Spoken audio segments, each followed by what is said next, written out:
Bonjour, bonsoir, au microphone Bruno Guglielminetti. Bienvenue à cette édition de Mon Carnet. C'est l'édition du vendredi 7 mars 2025. Alors cette semaine, on va aller à Barcelone, à Londres et à Toronto, et en commençant d'ailleurs avec Jérôme Colombin, qui revient tout juste de l'Espagne où se tenait l'édition 2025 du Mobile World Congress. Il va nous parler de ça depuis Paris. On va aller rejoindre à Québec Colette Brun, qui va nous parler d'une rencontre de médias qui s'est tenue à Londres la semaine dernière et qui concernait l'intelligence artificielle. On va rencontrer Marie-Noëlle Lajoie, une artiste de la voix qui a lancé un appel au sujet de l'impact de l'IA dans son métier. Parlant d'appel, l'initiative Building 21 à l'Université McGill à Montréal a des soucis. On va parler avec son créateur. Et puis, on va parler aussi avec la fondatrice et PDG de la plateforme Bee, comme dans Abeille en anglais, une plateforme de promotion de commerce de proximité. Sinon, il y a mes collaborateurs. On va accueillir d'ailleurs cette semaine un petit nouveau qui a une grande expérience, par exemple, c'est pour ça qu'il se joint à nous, et qui va venir nous parler de jeux vidéo et des gens qui les font. Stéphane Berthomin est là pour nous parler de podcast. Stéphane Ricoul s'intéresse à Donald Trump qui menace les pays qui veulent appliquer des taxes sur les services numériques. Et puis Jean-François Poulet nous parle de méthodologie UX avec son invité. Alors voilà le programme de Mon Carnet cette semaine. Maintenant, permettez-moi de saluer 5 auditeurs de Mon Carnet. Salutations toutes particulières cette semaine à Michel Mongrain, Samia Lecarpentier, Raphaël Rousseau, Nicolas Baudouin et Émilie Boulanger. Merci à vous 5 pour votre écoute et puis merci à vous que je n'ai pas nommé, mais qui m'accueillez présentement entre vos deux oreilles. Je suis très heureux d'être avec vous en ce moment. Merci d'être là vous aussi. Et à tous, je vous souhaite une excellente écoute. Vous l'avez peut-être vu passer sur les réseaux sociaux cette semaine, c'était la grande foire du téléphone cellulaire, le MWC de Barcelone, et cette année, 109 000 participants de 205 pays étaient au rendez-vous pour voir plus de 2900 exposants et écouter l'un ou l'une des 1200 conférenciers. Et du lot des visiteurs, il y avait 2900 journalistes qui étaient sur place pour couvrir l'événement, dont mon ami et collègue Jérôme Colombin. Alors, on va aller le retrouver à l'instant chez lui, parce qu'il est de retour à Paris pour avoir son avis sur cette édition. Allez, direction Paris.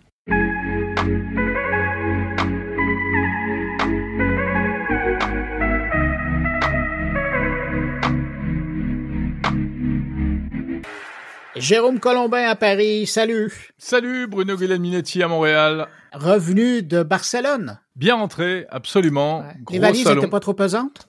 Non, c'est léger, tu sais, c'est un petit salon malgré tout comparé au CES, bien sûr. Oui, mais il y a toujours plein de choses qu'on voudrait ramener. Plein de choses. On rapporte du jambon dans les valises, essentiellement. Ouais, vous avez le droit, nous on n'a pas le droit. Parce qu'il faut traverser l'Atlantique. Mais donc, plus sérieusement, Jérôme, quoi que c'est sérieux pour toi du Jérôme? Pardon. Beau lapsus, hein? Mais, Jérôme, t'as été là, t'as passé quelques journées là-bas, je t'ai vu, je t'ai lu, je t'ai entendu. Est-ce que je peux te demander de me faire un petit compte rendu très personnalisé de ce que tu as vu à Barcelone cette semaine? Avec grand plaisir, mon cher Bruno. Écoute, moi je dirais d'abord, si tu veux, en quelques mots, les grandes tendances cette année. Oui. D'abord, la première chose, c'est que c'était open bar pour les constructeurs chinois. C'était vraiment eux les vedettes. Ça s'explique, ils sont très actifs. Et puis, Apple n'est pas là. Samsung fait ses propres événements de son côté. LG ne fait plus de smartphones. Huawei ne fait plus de smartphones en Europe. Donc, les Chinois ont la voie royale. Et puis sinon, les tendances, écoute, ça ne te surprendra pas. On a parlé d'intelligence artificielle, de photos, mais pas de grosse rupture technologique malgré tout. OK, mais donc tu le disais, l'IA a quand même eu une belle place. Ouais, l'IA, vraiment à l'honneur. Alors, on en parlait déjà l'an dernier de l'intelligence artificielle dans les smartphones. Cette année, on va dire que ce qui a progressé, c'est que c'est encore mieux intégré dans les appareils qui sont présentés. Alors d'abord, pour les gens qui nous écoutent, faut dire l'IA dans un smartphone, c'est quoi ? C'est des choses comme la synthèse de pages web, la synthèse de messages, l'écriture, la génération de courriels, la traduction aussi, ou alors la retouche photo ou la recherche intelligente dans son album photo.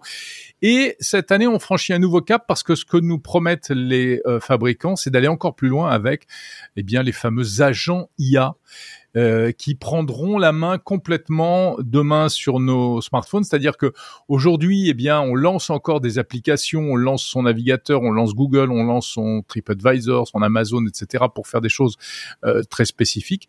Demain, on demandera tout simplement à l'assistant de son téléphone, trouve-moi une table dans tel restaurant pour telle date pour 8 personnes, retrouve-moi insère les matchs de mon équipe de foot préférée dans mon agenda, et tout ça en 2 clics. Et j'ai vu des démos qui étaient assez intéressantes. Alors, comment ça marche? Derrière, on retrouve les grands acteurs, Gemini de Google, comme par exemple chez Xiaomi ou chez Honor, Microsoft également, par exemple chez TCL. Et puis, il y a des choses qui se préparent. Tu as peut-être vu aussi Perplexity, le chatbot avec son téléphone. Connaît. Voilà, qui annonce qu'il veut faire un téléphone IA avec Deutsche Telekom. Et juste un mot sur l'aspect technique aussi. Ce qui est intéressant, c'est que on va vers, et je te l'apprendrai pas, bien sûr, on en avait déjà parlé ensemble, des IA de plus en plus locales, c'est-à-dire qui fonctionnent à l'intérieur des téléphones, un peu sur le modèle d'Apple Intelligence. Les requêtes sont traitées localement, et c'est pour ça d'ailleurs que Qualcomm, le géant des puces, a dévoilé son X85, sa nouvelle puce qui équipera les futures générations d'Android et qui sera évidemment encore plus puissant et taillé pour l'intelligence artificielle. Ouais, mais rassure-moi, Jérôme, la photo a encore de l'avenir sur nos téléphones? Ah, mais la photo, tu sais, ça reste un argument commercial très très fort pour les fabricants. Il y a quelques marques qui se distinguent. La petite vedette, on va dire, de Barcelone cette année, c'était le constructeur chinois Xiaomi, qui a présenté un appareil, le 15 Ultra, qui est une bombe atomique en photo, avec un capteur de 200 mégapixels, un objectif Leica. Ils ont un partenariat avec Leica depuis très très longtemps. Et puis également un concept qui est assez intéressant, mais qui pour l'instant n'est qu'un prototype pour le futur. C'est un concept d'objectif amovible que l'on vient plugué, enfin comme ça, clipsé sur l'arrière du téléphone. Alors au milieu, comme avec les bons vieux appareils photo argentique, on changeait l'objectif. Voilà, à l'arrivée, tu as l'impression d'avoir un véritable appareil photo argentique, d'abord dans la forme, et puis aussi dans le fonctionnement, parce que c'est un très gros capteur, puisque c'est évidemment plus gros que les capteurs intégrés, une très grosse optique, une connexion par laser, mesdames et messieurs, tenez-vous bien, pour faire passer l'information très vite. Bon voilà, c'est assez amusant, mais ça te rappelle peut-être quelque chose, comme moi ça m'a rappelé quelque chose. Sony, si je me souviens bien, avait lancé quelque chose comme ça il y a un certain nombre d'années. Et il y avait un pointeur, c'est comme ça qu'il calculait la distance et qu'il affinait l'objectif. En utilisant le laser. Oui, tu as raison. Mais là, le laser, il serait utilisé pour faire le transfert d'informations entre l'objectif et le smartphone via des petits connecteurs. En fait, il y a des petits ergots à l'intérieur. Voilà. Puis ça permet de caser le mot laser. Ça fait toujours bien d'un point de vue marketing, tu sais. Ça fait très technique. Ouais, mais un autre mot qui commence à faire du bien au niveau du marketing, c'est quand on commence à parler de durabilité. As-tu l'impression que c'est quelque chose qui pèse dans la balance cette année? Écoute, oui, il en a été question. C'est vrai que tous les fabricants insistent là-dessus, en annonçant des durées de vie pour leurs appareils et aussi pour leur système d'exploitation. Mais là où il y a une petite astuce, c'est que chaque marque essaye de faire croire qu'elle est vertueuse et que donc elle fait ça pour le bonheur de la planète. Mais il y a une chose qui est très importante, c'est que nous, en France, on a une loi qui va entrer en vigueur, enfin qui est déjà entrée en vigueur, mais une partie concernant les smartphones va entrer en vigueur en juillet prochain, et elle oblige de manière ferme à ce que toutes les marques de smartphones proposent des pièces détachées pendant 7 ans et une maintenance des logiciels pendant au moins 5 ans. C'est la loi AGEC, ça veut dire anti-gaspillage pour une économie circulaire. Donc en fait, si tu veux, toutes les marques sont obligées pour tous ces appareils qui étaient présentés à Barcelone et qui vont sortir dans les mois à venir, d'être conformes à cette loi-là. Et du coup, ils prennent plus ou moins d'avance. Ils le font aussi dans d'autres pays, même si c'est pas qu'en France. Donc finalement, d'une certaine manière, tout le monde en bénéficie. Et à chaque fois, ils présente ça comme une initiative de la marque qui est toujours bonne pour l'image, en fait. Hein, voilà. Je vais te poser des questions, puis je te préviens d'avance pour que tu aies le temps d'y réfléchir là, sur des produits insolites que tu aurais vus, mais les lunettes connectées, il y en avait beaucoup cette année à Barcelone. Mais pas beaucoup. Et c'était ça. On avait l'impression qu'il n'y avait que ça quand on regardait les publications des gens. Ah bah alors écoute, alors moi j'ai pas vu ce qu'il fallait voir, hein, parce que c'était peut-être toujours la même paire de lunettes qu'on nous montrait, mais on nous la montrait souvent. Ouais. Oui, il y a une paire de lunettes qui est intéressante, elle est signée TCL, qui s'est un peu améliorée. Moi, j'avais déjà repéré avec il y a 2 ans, tu avais déjà essayé. On avait essayé avec François Sorel le tout premier prototype. Ensuite, l'an dernier, j'avais essayé une version un peu plus aboutie.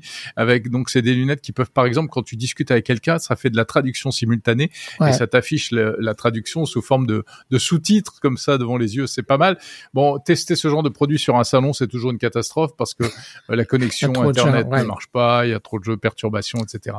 Mais bon, ils ont ce modèle qui s'appelle les Rhino X3 Pro, qui est vendu, qui est commercialisé, mais uniquement sur leur site. Donc, c'est pour te dire que c'est un peu une niche quand même. Mais il y en avait pas beaucoup d'autres. Il y avait, en revanche, quelques masques de réalité virtuelle. Un pionnier du secteur, HTC, vraiment pionnier de la réalité virtuelle, qui est toujours là, mais dont on parle moins parce qu'il est très orienté entreprise. Ils font de la formation, ils ont plein de solutions pour les entreprises. Et puis, on a pu apercevoir le projet Mouran, tu sais, le concept de casque fabriqué par Samsung en partenariat avec Google. Mais avec très peu d'infos à ce sujet malgré tout. Faut pas oublier que cette rencontre-là de Barcelone, c'est quand même, au départ, là, évidemment, il y avait toujours des téléphones, ce qui attirait les gens qui étaient curieux, mais c'était vraiment un événement de télécom. Oui. Où on parlait de 3G, de 4G, de 5G. Là, je présume qu'on parle de 6 et de 7G. Écoute, on parle un peu de 6G, mais en expliquant qu'elle est encore lointaine parce qu'en fait... la 5G est même pas complètement déployée. Exactement, elle n'est pas déployée, mais là, surtout, elle continue d'évoluer, la 5G. Elle continue d'évoluer technologiquement, et puis elle continue effectivement de se développer dans ce qu'on appelle les cœurs de réseau. Donc, finalement, ça se traduit par des débits qui augmentent pour les usagers. Il y a aussi quelque chose qui marche bien, c'est la 5G privée. En fait, c'est des petits des petites stations qui permettent d'installer de la 5G, mais dans un cercle fermé pour les entreprises, pour les usines. Et donc, ça permet d'avoir une bonne couverture avec une grande portée, et puis surtout ça sécurise et le débit et la confidentialité des données. Et puis on parle aussi beaucoup de satellites, avec l'ombre de Starlink qui plane derrière et qui, je vais te dire, qui inquiète un peu les opérateurs, parce que, et notamment les opérateurs européens, n'ont pas vu arriver Starlink, la concurrence de Starlink, et ils sont pris au dépourvu aujourd'hui. Alors ils annoncent des choses avec des concurrents, Eutelsat, etc. Mais aujourd'hui, Starlink est un concurrent sérieux qui va pas remplacer la connexion mobile dans les villes, mais pour des tas de zones, dans des tas de coins du monde, ça devient un concurrent très très sérieux. J'imagine que c'est le lot de ces événements-là. Tu as probablement vu quelques produits insolites là-dedans. Oui, il y a des choses insolites, il y a des trucs qui sortent un peu de l'ordinaire. J'en ai même plusieurs sous le coude. Bon, déjà il y a cette marque de téléphone qui s'appelle Nothing, qui est une marque britannique qui se fait des téléphones transparents. Enfin, en partie transparents, on voit les... Il faut le savoir comment ils sont faits, parce que chaque fois que je suis arrivé sur des photos des téléphones Nothing, j'avais toujours l'impression que c'était un démo ou un appareil qui n'était pas encore fini. Ouais, c'est ça, officiel. Non, en fait, c'est un style de design qui se sont donnés, et ils creusent leur sillon parce que là, ils ont sorti donc une nouvelle génération, c'est les 3A et 3A Pro, et qui sont pareils, un peu transparents. Sinon, il y a un téléphone qui change de couleur en fonction de la température. Mais là, c'est la voiture qui change de couleur, là, c'est le téléphone. Exactement. Okay. Alors, il faut le tremper dans l'eau. Froide. C'est un peu comme une souris verte, trempez-la dans l'huile, trempez-la dans l'eau. Et là, elle devient, non pas un escargot tout chaud, mais elle passe du blanc au bleu nacré. Bon, voilà, c'est pour le fun. Quelque chose d'insolite, mais que moi, que j'avais repéré depuis l'an dernier pour les premiers modèles, et je trouve ça super bien. C'est TCL qui fait ça. C'est une technologie d'affichage qui s'appelle Nextpaper, qui permet de passer un écran classique couleur à un écran monochrome, noir et blanc. Donc, beaucoup moins agressif pour les yeux, beaucoup plus reposant, ça consomme moins d'énergie. Et voilà, et tout ça avec un simple bouton, tu passes d'un mode d'affichage à l'autre. Ça permet aussi d'utiliser ton smartphone en plein soleil, alors que normalement, ça marche pas. Le smartphone en plein soleil, on voit rien. Et ils avaient mis ça au point sur les tablettes, et là, ils commencent à le décliner sur les smartphones, et c'est vraiment pas mal comme truc. Puis sinon, écoute, il y avait un PC portable avec panneau solaire sur le dessus. Tu as vu ça? Ouais, ça j'ai vu, j'en ai parlé. Voilà. Et puis insolite et utile, une montre tensiomètre. C'est un truc qui n'est pas encore vraiment généralisé. C'est Huawei qui fait ça, et en fait le tensiomètre est intégré non pas dans la montre mais dans le bracelet, et c'est un petit coussin pneumatique qui se gonfle comme un système de tensiomètre chez le médecin en fait. Oh wow. Ouais, c'est pas mal du tout. Hein? Okay. Ouais. Alors elle est commercialisée déjà, elle est déjà sortie, elle est sortie en septembre ou octobre dernier, on peut l'acheter. Ils ont pas le droit de vendre des smartphones, mais ils vendent des montres tensiomètres en Europe. Habile. Okay. Et puis dernière chose que j'ai vue qui était sympa, c'est des bras robotiques commandés par reconnaissance des gestes. C'est-à-dire que tu fais des mouvements avec la main, avec tes doigts, juste devant une caméra. Pas besoin d'enfiler un gant spécial, et ça fait bouger un bras robotisé avec des doigts robotisés, soit à 5 mètres de là, soit à des milliers de kilomètres. Et en fait, si tu veux, la performance, elle est à la fois sur c'est pour vanter les mérites de la 5G, donc le débit, la faible latence qui permet de faire des mouvements très précis, très rapides. Mais moi, je connaissais pas ce système d'appréhension des mouvements simplement par reconnaissance des gestes, en fait. Ouais, de captation visuelle. Oui, exactement. Ouais. Juste la captation visuelle par l'image et c'est super précis. J'ai vu ça chez Honor et chez Huawei également. Bonne nouvelle. Écoute, là, je t'ai tout déroulé, tu vois. Bon, j'ai l'impression que je te dois un gros jambon. je te remettrai ça la prochaine fois que je te croise. Hey, Jérôme, merci infiniment pour cette revue de Barcelone. Et puis, donc, je présume que cette édition, cette semaine, elle est complètement dédiée à l'événement? Oui, elle est quasiment entièrement dédiée à l'événement, et avec des interviews réalisées sur place. Et puis, et comme les interviews, je les ai toutes faites en vidéo, je prépare également une vidéo récapitulative du Mobile World Congress 2025 qui sera mise en ligne ce dimanche sur la chaîne YouTube de Monde Numérique. Bon, alors Monde Numérique en stéréo, ça c'est en audio, et sinon en vidéo, c'est sur YouTube. Voilà. Eh bien, écoute, mon cher Bruno, je te dis à la semaine prochaine. Moi, je te dis salut, puis surtout, je te remercie pour ce débrief de Barcelone. Salut, Jérôme. Salut, Bruno. Si vous désirez suivre l'actualité numérique au quotidien, vous devez vous abonner gratuitement au podcast 120 secondes de tech, animé par Bruno Guglielminetti. Dans chaque édition, un résumé de l'actualité numérique du jour en moins de 120 secondes. Pour découvrir 120 secondes de tech, visitez moncarnet.com ou visitez Apple Podcast, Spotify ou YouTube et cherchez 120 secondes de tech. De retour à mon carnet. L'intelligence artificielle force le journalisme de service public à se positionner face à son utilisation et du fait pose à la fois des défis éthiques mais aussi des opportunités inédites. C'est dans ce contexte qu'un atelier international s'est tenu la semaine dernière à la Délégation générale du Québec à Londres sous la direction de la professeure Colette Brun. Et réunissant chercheurs et dirigeants de grands médias publics européens et canadiens, l'événement, soutenu par le gouvernement britannique et Obvia, a permis d'explorer l'impact de l'IA sur la production journalistique et l'engagement du public. Pour nous parler de ces échanges, on rejoint à Québec la professeure du département d'information et de communication de l'Université Laval qui animait cette rencontre. Bonjour Colette Brun.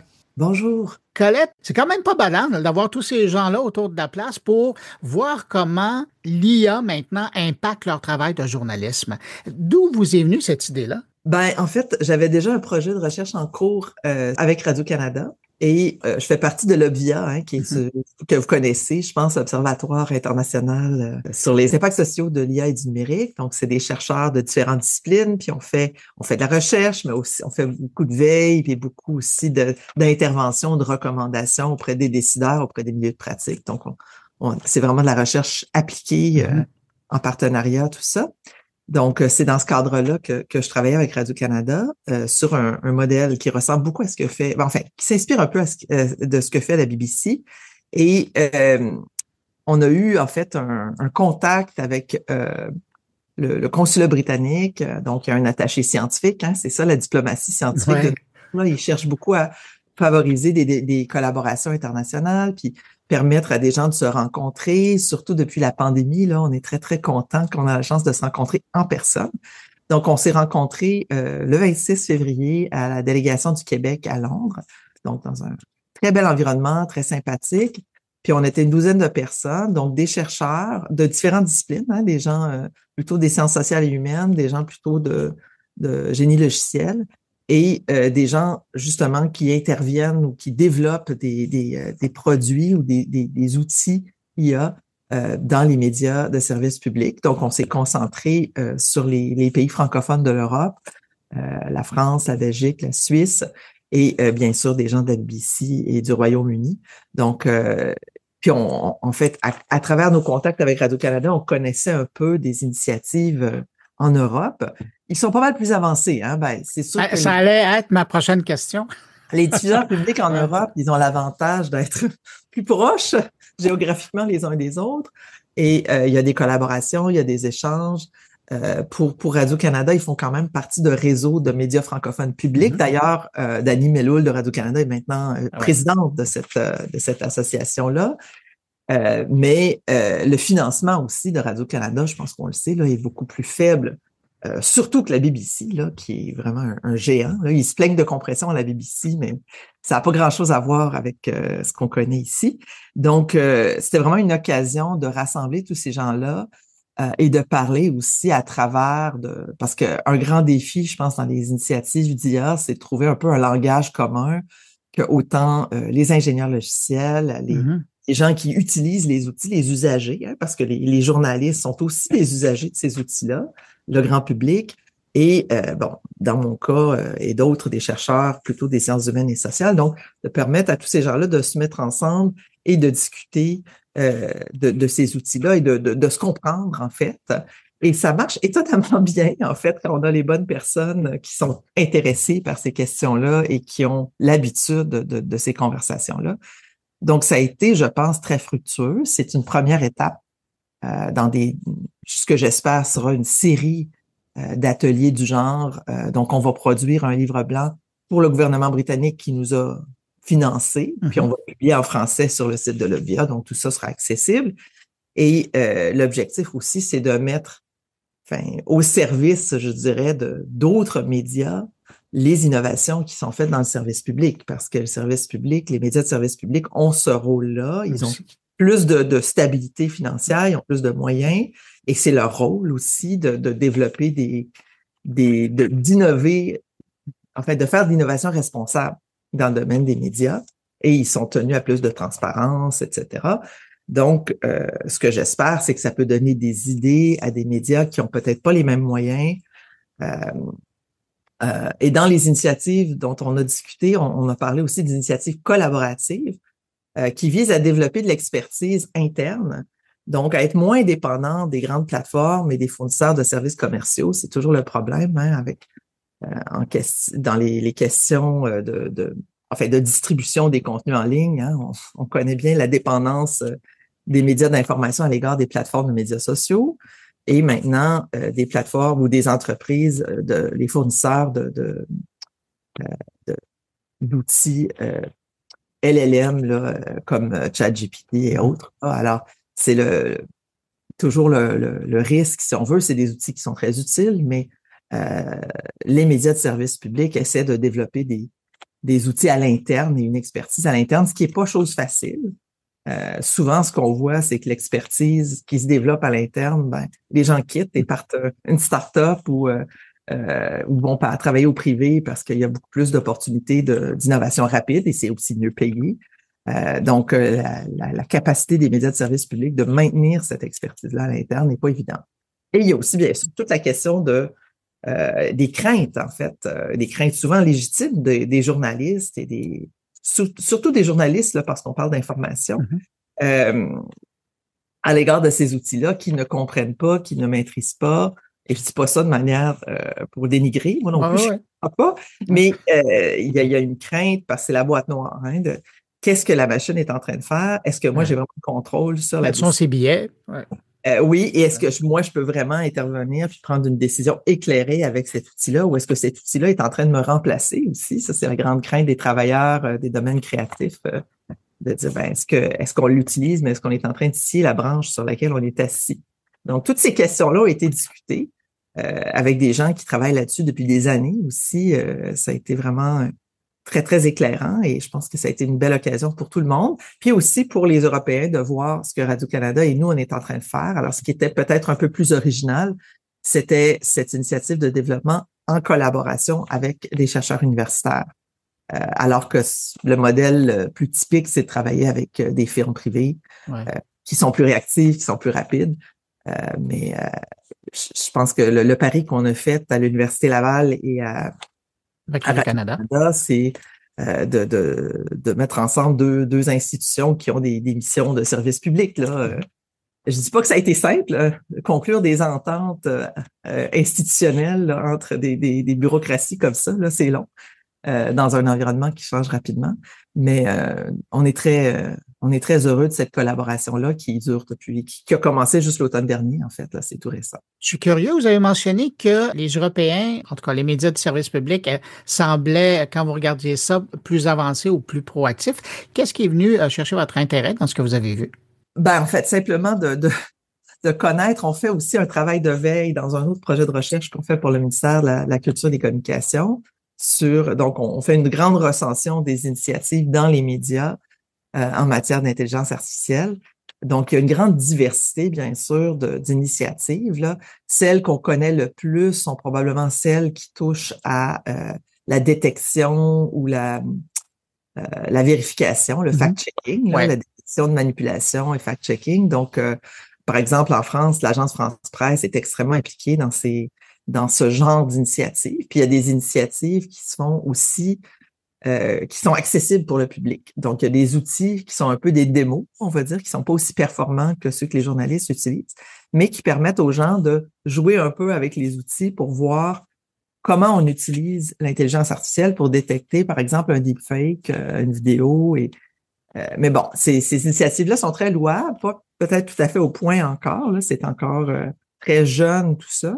Mais l'idée d'impliquer le public, et puis c'était un peu le cœur de nos discussions à Londres, c'est l'utilisation de l'IA pour mieux adapter le travail journalistique aux besoins des publics, des usagers, ou ce que Radio-Canada appelle les motivations à s'informer des usagers. Alors, le travail que la BBC a fait a montré que la très grande majorité des contenus produits par la BBC sont de type nouvelles, breaking news, des textes strictement informatifs qui répondent à un besoin qu'ils ont appelé « suivre l'actualité » ou « keep me up to date ».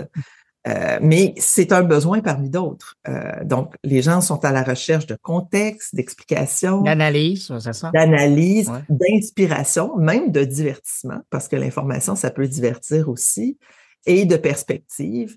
Et même dans les plus récentes versions du modèle des besoins des user needs qu'ils appellent, on parle même, on insiste sur les besoins plus affectifs. Donc, on sait bien que quand on interagit avec des contenus sur Internet, c'est pas juste pour apprendre des faits, mais aussi parce que ça nous stimule, ça nous fait vibrer d'une manière ou d'une autre. Et c'est toute la force des contenus, je dirais, plus problématiques. Mais on peut aussi jouer là-dessus de manière positive en produisant des contenus qui inspirent, qui donnent envie d'agir, qui donnent une capacité, de l'espoir. Donc, toutes ces formes de besoins sont vraiment mal desservies par les contenus traditionnels en information. Et ce modèle-là permet à la fois de détecter, de voir ce qui existe et ce qui est moins bien produit, et de donner des outils aux journalistes pour décliner des sujets, des reportages avec des angles qui répondent à ces besoins-là. Donc, c'est ce que fait la radio-télévision suisse. Et se sont inspirés du modèle britannique et ont développé leur propre outil qu'ils ont appelé Baker Street. C'est vraiment un hommage à Sherlock Holmes. Et c'est une belle image.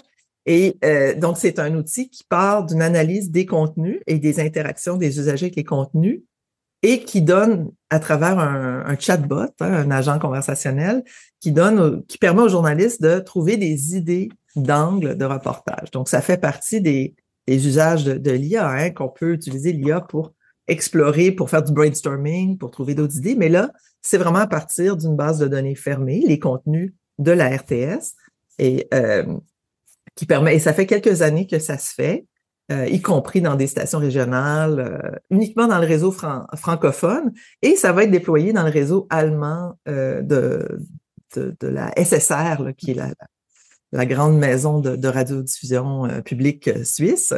Donc, c'est un beau modèle qui semble bien fonctionner et qui a inspiré Radio-Canada, effectivement, donc à développer quelque chose de similaire. Mais à chaque fois qu'un média développe son propre modèle, forcément, il l'adapte à sa propre réalité et c'est vraiment développé en collaboration avec les journalistes. Puis ça, c'est vraiment important que les journalistes fassent partie du projet, soient partie prenante du projet du début à la fin, parce que sinon, si on leur donne un produit fait par des ingénieurs, ils vont se dire, ben oui, mais c'est pas ça qu'on fait, c'est pas ça qu'on a besoin. Là. C'est un principe d'ergonomie assez de base. Là. Si on veut faire quelque chose pour les journalistes, il faut que les journalistes participent au développement. Donc, c'est ce qui est en train de se faire à Radio-Canada avec 2 de nos étudiants de l'Université Laval qui sont des spécialistes, si on veut, de l'analyse des données. Donc, analyse des contenus, analyse des comportements des usagers et en combinant les deux, on produit un outil qui va être vérifié, testé, validé par des journalistes, qui va faire un peu la même chose que le modèle Baker Street, mais à la sauce québécoise, canadienne, on va dire, et qui va être testé donc dans une station régionale et aussi au national dans les prochaines semaines, les prochains mois. Donc, ils sont très heureux. C'est quelque chose qu'on a fait avec très peu de moyens en très peu de temps. Hein. C'est pas toujours des initiatives très, très dispendieuses, des outils d'IA.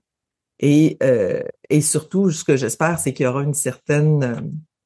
on va pouvoir en parler aussi. On en parle ici. C'est sûr que quand on développe un produit, on attend de voir ce que ça va donner. Mais les médias de service public ont aussi un devoir de transparence à l'égard de leur public. Donc, ils ont le devoir, oui, de parler d'IA, de littératie d'IA, de parler aussi de leurs propres initiatives en IA. Ce que la BBC fait beaucoup en passant, là. Ils ont beaucoup publié et beaucoup partagé leurs initiatives. Ils sont beaucoup dans le soutien aussi aux autres médias publics et aussi aux chercheurs parce que au service de R&D, de recherche et développement de la BBC, il y a plusieurs chercheurs universitaires en résidence. C'est quelque chose qu'on verrait pas ici, là, mais c'est vraiment un autre monde. Et donc, il y a un esprit d'innovation vraiment extrêmement intéressant à la BBC et qui se répercute aussi, je dirais, dans l'ensemble des diffuseurs publics, que ce soit en Allemagne, en Irlande, en Espagne et dans les pays nordiques, évidemment, qui sont toujours très forts là-dedans. Et la France, les pays francophones aussi, la France, la Belgique, sont très actifs. Donc, c'est intéressant parce qu'on parle beaucoup des craintes par rapport à l'intelligence artificielle. Puis ces craintes-là sont légitimes par rapport aux erreurs, aux biais, aux problèmes d'exactitude puis de contrôle qu'on peut avoir de ces outils-là. Mais d'un autre côté, ça ne nous empêche pas d'expérimenter et de tester des choses qui visent vraiment à améliorer les contenus. Bon, faut pas que ça mène non plus à tourner les coins ronds. Là. Je pense que c'est pas ça l'objectif, mais c'est un peu de tout ça qu'on a discuté. Colette Brun, je vais vous remercier d'avoir accepté de lever le voile un peu sur ce que vous êtes en train de préparer, qui va être publié au printemps 2025. Et je trouve ça intéressant aussi que vous avez mentionné, puis je veux le souligner, vous aviez invité autour de la table aussi des chercheurs, des collègues à vous d'ailleurs, et ça, je trouve ça précieux parce que c'est autant plus de regards extérieurs qui vont profiter aux médias publics dans un premier temps, mais aussi aux médias dans un sens beaucoup plus large et c'est un plus, ça. Merci beaucoup, Bruno. Colette Brun, vous êtes professeure titulaire au département d'information et de communication de l'Université Laval. Puis je vous dis à bientôt. J'irai vous faire un clin d'œil quand vous sortirez votre rapport. Merci. Avec plaisir. Au revoir. Au revoir.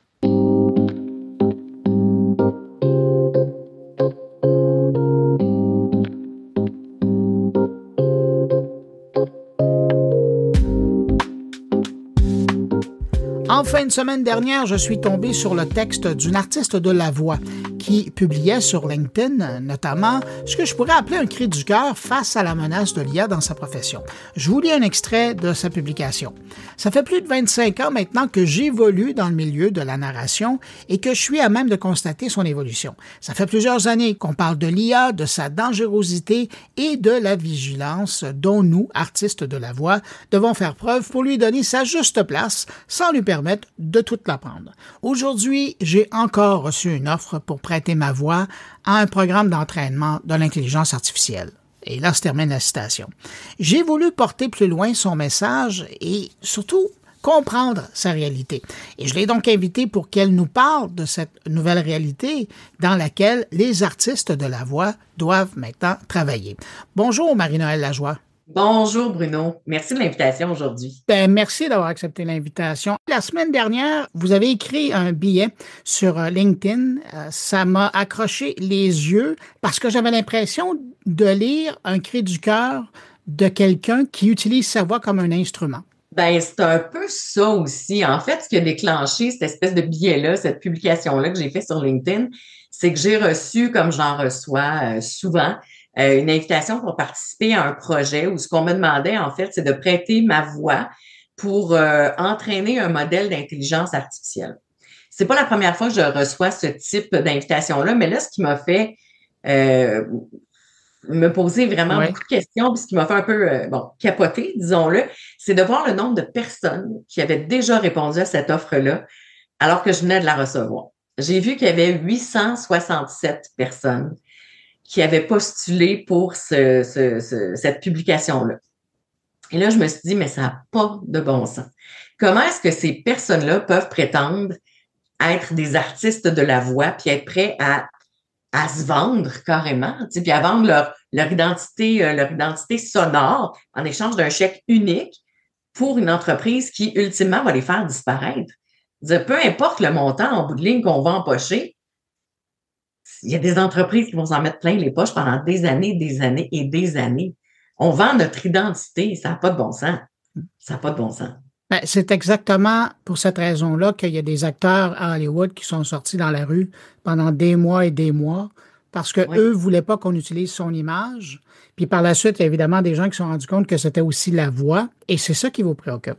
C'est ça qui me préoccupe effectivement parce que c'est ce que je fais depuis plus de 25 ans maintenant. Je sais que ça s'est fait ici même au Québec, il n'y a pas si longtemps, une station de radio, entre autres, dans le coin de l'Outaouais, qui avait mis en onde une intelligence artificielle pour faire une émission de radio. Donc, ça se fait, oui. Est-ce que c'est éthique? Je sais pas. Tu sais, jusqu'à quel point les gens sont prêts ou n'en ont rien à faire, quelque part, de ce qu'ils écoutent, pour qu'on puisse penser qu'on peut leur passer n'importe quoi. Tu sais, je pense qu'en bout de ligne, même l'entrepreneur qui veut faire de la publicité pour son entreprise, pour ses services, pour ses produits, peu importe, s'il s'adresse à une audience humaine, pourquoi ne pas engager un humain pour en faire la promotion? C'est parce que, ultimement, la voix humaine, c'est au-delà du fait qu'on est capable de vendre des choses, qu'on a un certain talent pour le faire. Il y a quelque chose en dessous de ça, il y a un vécu, tu sais, une intelligence artificielle n'a jamais vécu la douleur de quoi que ce soit, la joie, la peine, l'enthousiasme, il manque quelque chose. Et il y a des études qui sont là aussi pour le prouver, ça que la voix humaine a beaucoup plus d'impact quand il est le temps de vendre des choses qu'une voix d'intelligence artificielle. Mais ce qui est particulier, c'est que donc, dans votre cas, vous avez été contacté par une entreprise américaine, mais au Québec, on commence à voir des initiatives poindre à l'horizon où il y a des voix comme vous qui sont connues du grand public parce qu'ils sont aussi comédiens, qui se font approcher et qui acceptent d'être présentés pour leur voix, un peu comme par le passé, on le faisait pour des annonces à la radio, pour des narrations, mais là, c'est dans un contexte de, par exemple, de narration de livres, dans le contexte d'utilisation d'intelligence artificielle. Je pense notamment aussi à un service comme Eleven Lab qui maintenant propose à des voix d'être présents dans leur catalogue. Si on les utilise, il y a des redevances. Comment vous envisagez, j'allais dire, votre futur dans le contexte où il y a comme ces deux mondes qui vont cohabiter, là? Ben, je pense qu'on n'a pas le choix de s'y faire. Et là, ceux qui ont lu mon billet, là, je le dis bien dedans, je ne suis pas contre la technologie. J'allais vous le faire dire à la fin, mais mais faites bien le préciser tout de suite. Ouais. Mais au contraire, parce que je suis un peu une bébite geek, là, je suis du genre à aimer beaucoup la technologie, puis aimer surtout la facilité, puis ce que ça peut nous apporter comme productivité, mais faut que ça reste éthique, puis faut pas que ça fasse disparaître quelque part les métiers où il y a des humains derrière ça. Je pense qu'on n'aura pas le choix de se faire à un moment donné, puis j'ai rien contre le fait que OK, on vend notre voix à un catalogue de voix, d'accord. Si notre voix est utilisée, on a droit à des redevances, mais c'est pas tout le monde qui a accès à ça. Au même titre qu'à un moment donné, on parlait beaucoup là, du catalogue de l'UDA, de l'Union des artistes, où tu as la gang des A, des B, des C, puis il y a souvent les A et les B qu'on voit souvent, puis le reste du monde, ben on se débrouille un peu comme on peut. Ben c'est un peu ça aussi pour la voix. C'est pas tout le monde qui va pouvoir avoir accès à ça, c'est pas tout le monde qui va pouvoir être payé décemment puis qui va pouvoir avoir des redevances ultimement sur leur voix. Puis tu sais, il y a rien qui empêche, tu sais, là où il y a de l'homme, il y a de l'hommerie aussi. Tu sais, il y a des gens qui veulent faire les choses correctement, puis il y en a d'autres qui le font pas.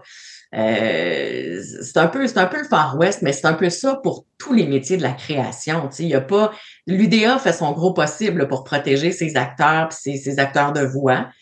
Mais elle peut pas être tout seule à mener ce combat-là, c'est impossible. C'est pas tout le monde qui peut faire partie de l'UDA non plus, donc il faut penser plus large. C'est bien que vous mentionniez l'UDA parce que je voulais vous amener sur cette piste-là. Les syndicats, les associations professionnelles, est-ce que vous avez l'impression qu'ils prennent la mesure de l'ampleur de la situation? Puis est-ce que vous sentez que dans ce contexte-là, puis vous m'avez donné une piste de votre réponse, est-ce que vous sentez que vous êtes bien représenté puis bien défendu? Je pense qu'il y a tellement de choses à défendre. Je pense que, en ce qui concerne simplement la voix, qui est un métier en soi, je crois que, bon, je l'ai dit, l'UDA fait ce qu'elle peut, mais je ne suis pas certaine que ce soit à la hauteur de la situation. En ce sens où il y a tellement de choses à défendre, justement, dans la culture en ce moment, que je pense que c'est juste un combat parmi tant d'autres. Tu sais, si on veut vraiment faire les choses correctement, je pense que ça prendrait vraiment un organisme, peut-être quelqu'un, une union, autre chose qui puisse s'occuper strictement de ça. Mais tu sais, là, je rêve, je fabule, je sais pas, est-ce que c'est quelque chose qui est possible? Est-ce que c'est, tu sais, je sens ce désir-là parce que je suis entourée depuis 25 ans, j'en ai vu des gens, là. Ça a beaucoup réagi aussi sur le billet que j'avais écrit, parce que je l'ai partagé également sur d'autres réseaux sociaux, entre autres Facebook. Et là, il y en a plein qui sont venus commenter là-dessus puis qui me disaient, t'as raison, mais ultimement, c'est les gens qui placent de la publicité qui vont choisir ce pourquoi ils choisissent de payer. Moi, ce que j'ai envie de leur dire, c'est tous les sous que vous pensez que vous allez sauver en choisissant la facilité, vous allez ultimement les perdre en revenus. Parce que l'humain n'est pas là. Parce que l'humain n'est pas là. Il n'est pas là. Pas d'humain, pas de vente, pas de vrai, pas d'authenticité. Il y a quelques années, on avait beaucoup parlé du doublage. Et puis, à quelque part, je pense que tout ce bruit-là, je vais le qualifier de bruit, là, mais parce qu'on en avait beaucoup parlé, ça avait fait à quelque part que le Québec avait retrouvé un peu sa place dans le doublage au niveau du marché québécois. Quand on parle plus largement de l'enjeu de la voix dans le contexte de l'IA, j'ai beaucoup entendu d'associations françaises, d'artistes de la voix comme vous, qui se sont prononcés. L'année passée, là, j'ai au moins vu passer 3 à 4 déclarations officielles. Ici, je n'ai rien vu. Votre publication était la première fois que je voyais un artiste québécois lever la main en disant « Il y a un problème, là, puis il faut faire quelque chose ». Est-ce que vous vous sentez seul ici au Québec là-dessus? Ben, ce que je remarque pour prêter ma voix à plusieurs endroits, puis à plusieurs, tu sais, je travaille entre autres en collaboration souvent avec des stations de radio, tout ça. Je vois que les syndicats qui représentent les employés des stations de radio font des efforts. Je vois qu'il y a un petit groupuscule ici, qu'il y a un petit groupuscule là. Donc, dans le milieu, on le sait qu'il se passe quelque chose, puis on s'en parle. Je pense qu'effectivement, il va falloir faire plus de bruit que ça si on veut que les choses changent. Tu sais, est-ce qu'on est prêt à descendre dans la rue? C'est comme ça que je terminais aussi mon billet. Je disais, la vraie question, c'est à quel prix est-ce qu'on est prêt à monnayer notre propre disparition? Parce que c'est avec ça qu'on joue, là. Avec l'utilité des voix hors champ. Puis les voix hors champ, c'est partout. Les voix hors champ, c'est quand vous appelez chez le médecin sur la boîte vocale. C'est pas toujours professionnel, cela dit, mais elles sont là, ces voix-là. Ce sont des voix commerciales pour les publicités à la radio, à la télé, sur le web. C'est justement les livres audio que vous achetez sur Audible et les autres. C'est de la formation à votre travail. C'est partout, les voix hors champ. On en a besoin. Et je peux comprendre qu'une entreprise ait envie de tomber dans la facilité puis de faire, tu sais, au lieu de payer quelqu'un décemment, on va sauver des sous, puis ça va être plus facile, ça va être plus rentable pour nous. À long terme, est-ce que c'est vraiment plus rentable? La question, elle est là. Puis jusqu'à quel point on est prêt, jusqu'où on est prêt à aller pour sauver ces jobs-là, pour sauver nos emplois. Mais si je vous demandais, en terminant, selon vous, aujourd'hui, là, ce serait quoi la juste place de cette technologie dans l'univers de la narration, dans votre univers de la voix? J'essayais de réfléchir à ça justement avant C'est la suite de votre lettre. Parle aujourd'hui. Ouais. Exact. Je me disais, ça pourrait être quoi justement? Parce que je disais, oui, comment on peut lui donner sa juste place à l'intelligence artificielle sans qu'elle l'apprenne toute? Tu sais, c'est comme une bébite, un puits sans fond, l'intelligence artificielle. Plus on l'alimente, plus on y en donne, plus elle va gober. Sa juste place, je pense que ça peut servir comme outil, par exemple, sur une vidéo qu'on veut faire parvenir à un client qui va être traduite dans plusieurs langues, mais on n'a que l'anglais de fait pour le moment, puis on veut faire parvenir au client un exemple de ce que ça pourrait donner en français, en espagnol, en italien, peu importe. En bon français, un draft, là. Ouais. Exactement. Yeah. On pourrait envoyer ce draft-là au client, mais qui a été produit à partir de l'intelligence artificielle. Parce que si on produit un draft avec une vraie voix, il faut la payer, cette voix-là. Alors ça pourrait être un bon exemple, par exemple. Mais je pense que exactement, il faut se poser la question, faut se pencher là-dessus, puis voir comment est-ce qu'on peut encadrer l'utilisation de l'intelligence artificielle dans la production de voix. Oui. En tout cas, au nom des autres artistes de la voix, je vous remercie d'avoir soulevé la question, de l'avoir publié, puis d'avoir accepté mon invitation pour venir en parler comme ça sur mon carnet. Bien, merci vraiment beaucoup de cette plateforme-là, puis en espérant que ça fasse bouger un peu les choses. Oh, je pense qu'on va vous entendre. Marie-Noëlle Lajoie, je le rappelle, vous êtes une artiste de la voix et je faisais référence à un article que vous avez publié sur LinkedIn. D'ailleurs, je vais mettre un hyperlien dans le descriptif de l'émission cette semaine. Vous irez voir, il y aura un lien pour aller lire l'article et ça vous permettra de réfléchir encore plus à cette question-là. Merci beaucoup. Merci. Au revoir.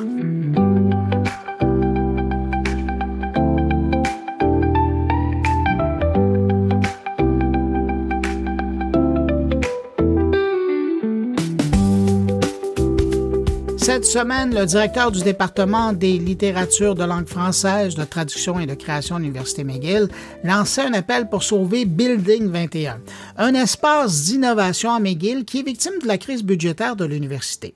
Depuis 9 ans, et on en a déjà parlé dans mon carnet, ce programme unique permet aux étudiants de développer des projets ambitieux en dehors des cadres académiques traditionnels. J'ai invité le créateur de Building 21 pour venir nous parler de ce lieu d'innovation parce que parmi vous, il y a probablement quelqu'un qui peut faire la différence et permettre à ce lieu unique, je le répète, de survivre. Olivier Dienne, bonjour. Bonjour Bruno, comment allez-vous? Ça va très bien. Merci d'avoir accepté mon invitation. Olivier, il y a un peu plus d'1 an, on se parlait pour présenter Building 21, qui est un endroit qui a été conçu pour justement pousser de l'avant l'innovation. Ben, cette semaine, je voyais passer une information comme quoi Building 21, son avenir était un peu remis en question. Je dis un peu, c'est pas le cas, mais remis en question. Qu'est-ce que c'est au juste? Qu'est-ce qui se passe? En fait, c'est pas Building 21 lui-même qui est remis en question, c'est beaucoup plus les problèmes budgétaires auxquels McGill fait face actuellement. Je pense que tout le monde les connaît un petit peu à cause de plusieurs changements que le gouvernement a imposés à McGill. Donc, il y a une crise budgétaire qui a été largement médiatisée, je pense, à McGill, qui fait donc que un projet exceptionnel qui a la qualité de ne pas être dans les cadres typiques de l'université, c'est notre force, hein? C'est-à-dire qu'on prend les étudiants, on les met dans des cadres multidisciplinaires, toutes les disciplines et tous les niveaux du baccalauréat au postdoc, et on a dit faites chez nous des projets qui ne peuvent pas rentrer dans les cadres habituels de l'université, justement pour trouver de nouvelles solutions à de nouveaux problèmes. Évidemment, ça devient difficile lorsqu'on est un petit peu en dehors des cadres typiques de l'université, quand les budgets sont serrés, de se faire financer. Alors, c'est là où on se retrouve. On nous a dit assez clairement qu'il n'y aurait plus de financement pour Building 21 après le 30 avril, ce qui est très dommage parce que, en fait, ce qui est presque tragique, parce que depuis 9 ans, nos étudiants nous disent que c'est une des meilleures choses a pu leur arriver à McGill et probablement dans leur vie universitaire en général. Oui, parce que je me souviens de ce que vous me disiez lorsqu'on avait fait la première entrevue, puis quand on parle de l'expression de penser en dehors de la boîte, là, thinking out of the box, c'est vraiment ce que vous faites. Vous faites fi du contexte général, puis vous invitez les gens à aller plus loin, puis à réinventer des solutions. Oui, en fait, ce qu'on leur dit, c'est venez avec ce projet qui vous habite depuis des années, qui est parfois ou un peu trop multidisciplinaire ou trop ambitieux, ou trop créatif, ou en dehors des cadres dans lesquels l'étudiant ou l'étudiante étudie. Venez le faire chez nous et venez explorer à fond. Comme on ne donne pas de notes et de crédit, ce qui est notre force, mais encore une fois, ce qui est un peu notre problème, parce que sans crédit, on tombe en dehors des cadres financiers de l'université. De l'autre côté, la force, c'est que ça permet aux étudiants d'explorer à fond une idée parfois moonshot un petit peu. Hein? C'est un petit peu inspiré du laboratoire Google X que Google avait créé. Là, il fallait trouver des idées qui allaient changer le monde, améliorer le monde, des idées un peu folles, et c'est ce qu'on encourage nos étudiants, c'est ce qu'on leur dit de faire, ce dans quoi ils devraient plonger. Alors, on a des étudiants qui se disent, je vais réinventer les camps de réfugiés, je vais essayer de trouver la formule mathématique du sublime, je veux créer un curriculum éducatif pour les laisser pour compte en Inde. En fait, on a toutes sortes de projets comme ça, utiliser l'intelligence artificielle pour améliorer la productivité des plantes médicinales. Donc, à peu près tous les projets qui se retrouvent à Building 21.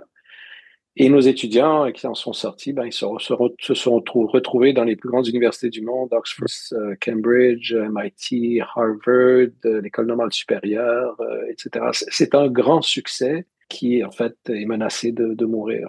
Alors, cette semaine, vous lancez un appel. Qu'est-ce que vous cherchez? Qu'est-ce que vous voulez? Bon, en fait, ce qu'on aimerait, c'est d'avoir un donateur ou une donatrice, quelqu'un qui serait prêt à soutenir Building 21 pendant quelques années. Et nous permettre d'aller de l'avant. Donc, cela étant, je pense qu'il est important de souligner que notre budget est minuscule. Donc, on fonctionne avec un tout petit budget. J'ai une employée à temps plein, c'est tout. Pour une 50 à 60 étudiants par an, plusieurs centaines d'étudiants depuis 9 ans. Une employée à temps plein et tout le reste de l'argent qu'on reçoit va soit en bourse pour les étudiants, soit en salaire parce qu'on embauche 2-3 étudiants pour nous aider à aller de l'avant. Donc, en fait, ça serait de trouver quelqu'un qui serait prêt à soutenir ce projet exceptionnel et de soutenir ces jeunes qui vont trouver des solutions aux problèmes très difficiles auxquels nous faisons face actuellement. On peut en parler actuellement et aussi dans le futur parce que vous savez, Bruno, je pense pas, par exemple, qu'on va trouver la solution à la pollution en faisant juste plus de recyclage ou qu'on va trouver la solution aux problèmes énergétiques en ajoutant des éoliennes. Il faut penser différemment, il faut aller plus loin. Et c'est ce que nos étudiants font. Oui, c'est ça. Il faut rebrasser les cartes parce que améliorer le moteur à combustion, c'est important, mais on n'est plus là. Il faut aller beaucoup plus loin que ça et c'est ce qu'on permet à nos étudiants de faire. Et en fait, quand ils en témoignent avec beaucoup d'émotion et beaucoup de profondeur par rapport à ce qu'ils ont gagné. Donc, voilà, on cherche un peu un mécène, quelqu'un qui serait prêt à nous aider à aller de l'avant. Voilà, c'est là où on en est, effectivement. Olivier, quelqu'un qui voudrait vous contacter, une organisation ou un individu, comment il peut le faire? Le plus simple, c'est de m'écrire directement, olivier.diens@mcgill.ca, ou alors, si vous avez oublié l'adresse, c'est encore plus simple, c'est building21.ca, et vous allez trouver nos contacts à moi-même, Olivier Diens, à ma co-directrice Sanita Parmar. Nous, on est prêts En fait, l'université aussi, c'est important de le mentionner. Si quelqu'un est intéressé à nous soutenir, ça peut prendre un petit peu de temps parfois pour finaliser le tout. À ce moment-là, l'université nous donnerait un petit peu de temps pour y arriver aussi. Hein. Ça nous permettrait de gagner du temps, le temps qu'on aille de l'avant. Voilà. Olivier Diens, merci d'avoir pris de votre temps pour arrêter comme ça sur mon carnet puis partager cet appel que vous faites et j'espère qu'elle sera entendue. Merci d'essayer de faire une différence. Merci beaucoup, Bruno, de nous avoir donné la chance d'en parler. C'est très apprécié. Au revoir. Au revoir.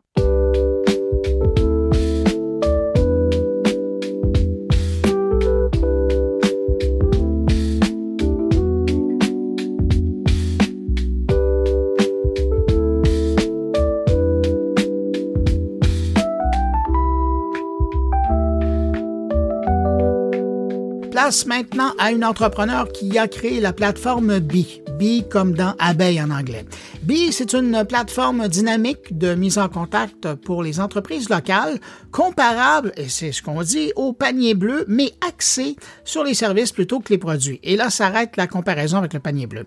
Déjà actif dans 13 pays, la plateforme a été officiellement lancée l'automne dernier après une période de rodage. L'objectif de cette plateforme, donc, c'est de simplifier la découverte des entreprises locales, qu'elles soient touristiques ou de proximité. Pour nous en parler, sa PDG. Bonjour Mireille Roy. Bonjour. Vous avez lancé, là on en parle, mais ça fait un moment que ça existe, sauf que moi je me suis accroché les pieds dedans et j'ai découvert ça il y a quelque temps. La plateforme Bee, comment vous la décrivez? C'est-tu à la fois une plateforme de mise en contact? C'est-tu du positionnement d'entreprise? Qu'est-ce que c'est pour? Effectivement. Bee, on pourrait le comparer un peu au panier bleu sur les stéroïdes. Dans le fond, le panier bleu était plus un répertoire d'entreprises qui était transactionnel. Oui, qui visait aussi à mettre plus les produits en lumière, tandis que Bee n'empêche pas qu'on mette en lumière les produits, mais est surtout axé sur les entreprises de services. Et dans le fond, c'est une plateforme beaucoup plus dynamique. Alors, l'idée en arrière de Bee, c'est de pouvoir trouver tout ce qui existe autour de nous en temps réel. Si on y va en deux temps, donc il y a deux marchés. Il y a évidemment ceux qui vont se rendre sur la plateforme pour savoir ce qu'il y a à faire autour d'eux. Mais pour que ce soit intéressant, ça prend des gens qui font la promotion des services, des activités qui se passent dans leur coin de pays. C'est qui ces gens-là? Est-ce que vous avez une spécialisation dans un domaine en particulier ou c'est large? C'est quand même assez large en ce moment, mais on a des gens qui touchent aux soins thérapeutiques, la massothérapie, coiffeuses, des gens qui ont des services à domicile, qui font du ménage à domicile, qui ont des activités. On a parmi nos premiers clients le Parc Canada qui offre des hébergements authentiques qu'on appelle, c'est une forme de camping tout inclus. On a aussi le Parc Omega qui est parmi nos premiers clients, qui offre aussi des expériences, des soupers avec les loups, plein d'activités familiales qui sont aussi mis en lumière sur la plateforme. Donc, c'est des services de proximité du quotidien, c'est des services touristiques.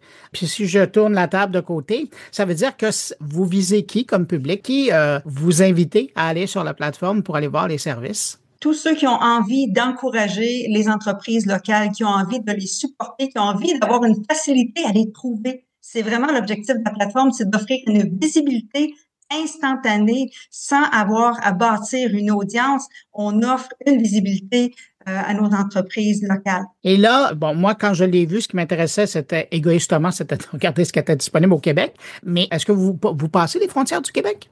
Absolument, absolument. Bee est déjà active dans 13 pays différents. Il y a des gens qui ont été s'inscrire dans le fond sur la plateforme dans 13 pays différents. Et on est principalement un marché québécois pour l'instant parce qu'on a lancé au Québec simplement, mais les frontières de Bee n'ont aucune frontière. Et là, je présume que, parce que ça fait quoi? Ça fait 1 an et demi que la plateforme est ouverte? Dans le fond, officiellement lancé depuis novembre dernier. Avant, on était plus en mode test avec des bêta. En mode bêta, rodage. Oui, ouais. Exactement. Et qu'est-ce que vous avez appris de cette période-là de rodage par rapport autant aux gens qui présentent leurs services que autant du côté des gens qui cherchent des choses? J'ai appris à découvrir c'était quoi les enjeux de nos entreprises locales. Et d'une région à l'autre, et dépendamment s'il s'agit d'une entreprise qui est plus saisonnière versus des entreprises de services, coaching, tout ça. J'ai vraiment beaucoup appris à discuter avec les clients et à comprendre leurs enjeux. Et c'est ça qui nous a poussé vraiment à aller vers un mode de visibilité instantanée parce que on comprend que pour quelqu'un, une petite entreprise ou un solopreneur, avoir à bâtir une audience pour pouvoir avoir une visibilité qui est acceptable et pouvoir vivre de sa passion, c'est vraiment pas évident. C'est pas tout le monde qui a les connaissances, le temps ou le budget pour pouvoir devenir un expert marketing, pour pouvoir battre les algorithmes. Alors, nous, on a décidé de tout mettre ça de côté afin de vraiment offrir une visibilité instantanée incroyable à nos entrepreneurs pour qu'ils puissent se concentrer à servir leur clientèle, à vivre de leur passion et à le faire de façon sans avoir à se réinventer puis à porter 10 000 chapeaux en même temps. C'était vraiment ça l'objectif de la plateforme. À quelque part, vous êtes dans le croisement d'un guide Michelin et d'un bottin jaune des temps modernes. Effectivement, on peut le décrire comme ça. Il s'agit vraiment d'une plateforme interactive, dynamique, où on peut voir en temps réel. C'est vraiment ça notre objectif, c'est de démontrer en temps réel tout ce qu'on peut trouver. Dans une région ou dans une localisation très précise. Effectivement, oui. Ben écoutez, à quel endroit, je présume que la meilleure chose pour les gens qui nous écoutent, c'est d'aller voir. À quel endroit on peut aller découvrir cette plateforme-là? Alors, on peut trouver la plateforme sur discoverbee.ca. Discover, c'est D-I-S-C-O-V-E-R-B-E-E, comme le mot abeille en anglais. Alors, discoverbee.ca. On vous souhaite la meilleure des chances pour la suite. Puis on invite les gens à être curieux puis d'aller voir les services qui sont disponibles dans leur coin et qui sont présents sur Bee. Merci beaucoup, Mireille Roy. Je rappelle que vous êtes la fondatrice et la PDG de Bee. Au revoir. Merci, Bruno. Pour suivre l'actualité numérique, vous pouvez consulter le site moncarnet.com. Vous y trouverez des extraits du podcast hebdomadaire, mais également des articles pour décrypter l'actualité numérique. moncarnet.com. Autour de mes collègues, et je vous le disais, au sommaire de cette édition, on accueille un nouveau collaborateur à Mon Carnet. Un nouveau ici, mais un nouveau avec pas mal d'expérience dans son domaine. Et vous l'avez entendu d'ailleurs dans les derniers mois dans Mon Carnet, je parle de Carl-Édouard Michel qui va venir nous parler de jeux vidéo et de ceux qui les font. Il commence cette semaine en nous proposant une rencontre avec Christopher Chency, le fondateur du studio Manavoid Entertainment et de l'Indie Asylum, un collectif qui soutient et propulse les studios indépendants québécois. Allez, direction Toronto pour retrouver Carl-Édouard Michel et son invité. Chris, comment ça va? Ça va très bien. On est en préparation avant le Game Developers Conference à San Francisco. Donc, ça va occuper, mais ça va très bien. Justement, on va en parler parce que tu fais énormément de choses dans la communauté des jeux vidéo, mais j'aimerais commencer par le début. J'aimerais ça vraiment qu'on parle un peu de toi, un peu de ton parcours dans l'industrie du jeu vidéo, mais aussi comment tu as créé Manavoid. Évidemment, on va parler du Indie Asylum, mais j'aimerais commencer par le tout début, ta carrière dans le monde du jeu vidéo avec Manavoid. Écoute, moi, j'étais supposé d'être médecin à la base. J'avais étudié au cégep en sciences nature. J'avais fait un stage d'un jour dans un hôpital, puis j'ai rapidement réalisé que c'était pas ça que je voulais faire de ma vie. Je voulais vraiment vivre de mes passions, donc je suis rentré en programmation à l'UQAM, puis j'ai détesté ça parce que c'était des programmes de facturation qu'il fallait faire, des index de dictionnaire, puis je trouvais que c'était insipide de faire ces choses-là. Fait que j'ai migré vers la cinématographie à l'Université de Montréal. Puis là, ben déjà, tu sais, je sentais qu'il y avait plus une pulsion créative, puis des textes, puis commencer à vraiment regarder un peu comment façonner une histoire. J'ai toujours été un grand joueur de jeux vidéo, ce qui m'a amené à faire partie de la première cohorte en études vidéoludiques à l'Université de Montréal en 2014. Okay. Mon bac était fini, mais le directeur du programme m'a supplié, parce qu'il avait besoin d'une base d'étudiants pour que son programme parte. Il m'a supplié de faire un an de plus, puis je n'ai jamais regretté parce qu'on a appris plein de belles choses. Puis ensuite, j'ai fait un diplôme de 2e cycle en game design à l'Université de Montréal. Puis de là, mais j'avais vraiment un bagage technique et un bagage théorique en jeux vidéo. Puis à travers le temps, en 2014, les barrières à l'entrée pour faire du jeu indépendant étaient en train de tomber. Tu n'avais plus besoin d'acheter du shelf space chez Walmart pour être capable de vendre un jeu. Tu avais des plateformes comme Steam où est-ce qu'il y avait des millions de personnes en ligne. Tu faisais juste téléverser une version de ton jeu puis tout le monde pouvait y avoir accès. Puis les moteurs de jeu devenaient aussi beaucoup plus démocratisés. Donc, c'était plus facile de sortir des jeux nous-mêmes. Donc, tout de suite, en sortant de l'université, j'ai décidé de fonder mon studio, Manavoid Entertainment, avec 2 autres personnes. Et puis, on a levé un peu d'argent avec un Kickstarter qui était encore à l'époque viable comme source de financement pour les jeux. Et puis, on n'a jamais regardé derrière depuis. Aujourd'hui, Manavoid, on est une 50aine de personnes. On fait des jeux PC-console. On en a toujours 2 en production en même temps. Puis évidemment, là, j'ai eu la chance aussi de fonder l'Indie Asylum, qui est notre accélérateur dans lequel on a aussi fait beaucoup plus d'investissement dans des studios de jeux vidéo aussi. J'aimerais parler du jeu vidéo en tant que tel parce que c'est peut-être pas ton premier projet, mais ton premier succès, si on veut, est Rainbow Belize, The Curse of the Leviathan. Est-ce que tu peux nous en parler? Est-ce que c'est lui, ton premier gros succès? Peut-être qu'il y en avait eu un autre avant, mais j'aimerais ça savoir un peu comment qu'on se sent, on sort un projet. On se dit, OK, là, ça va être disponible à la planète entière. J'imagine qu'il y a un certain stress au bout de la ligne. Ouais, ben c'est n'importe qui fait quelque chose de créatif quand tu le lances puis que les gens peuvent se le procurer et le critiquer. C'est sûr qu'il y a toujours un stress qui est avec ça. Tu sais, succès, c'est relatif, hein. C'est vraiment drôle quand on essaie de mesurer ça en jeu vidéo. Le succès, c'est évidemment, bon, le nombre de copies que tu as vendues. Là, ça, c'est le succès financier. Là, les critiques que tu as reçues, ça, c'est comme le succès, l'évaluation de tes pairs ou des joueurs. Tout ça, c'est intéressant. Rainbow Billy, c'est vraiment un cas de succès à beaucoup de niveaux. C'est le deuxième jeu qu'on a lancé avec l'entreprise. On regardait l'écosystème des jeux vidéo qui sortaient. Il y avait beaucoup de jeux violents, beaucoup de jeux dark. On était en début de pandémie en 2020. Puis on se disait, tu sais, peut-être qu'on pourrait faire quelque chose d'un peu alternatif, contre-culture, puis de faire quelque chose un peu plus rayonnant, un peu plus wholesome, bienveillant. Puis Rainbow Billy est un peu né de cette pulsion-là. Donc, on joue un enfant qui se retrouve dans un monde qui a été aspiré de sa couleur. Donc, tout est en noir et blanc. Et puis, ben, tu explores ce monde-là, puis de fil en aiguille, en parlant avec des personnages, tu les découvres, puis tu es capable de ramener la couleur bit by bit là, au fur et à mesure que l'expérience se déroule.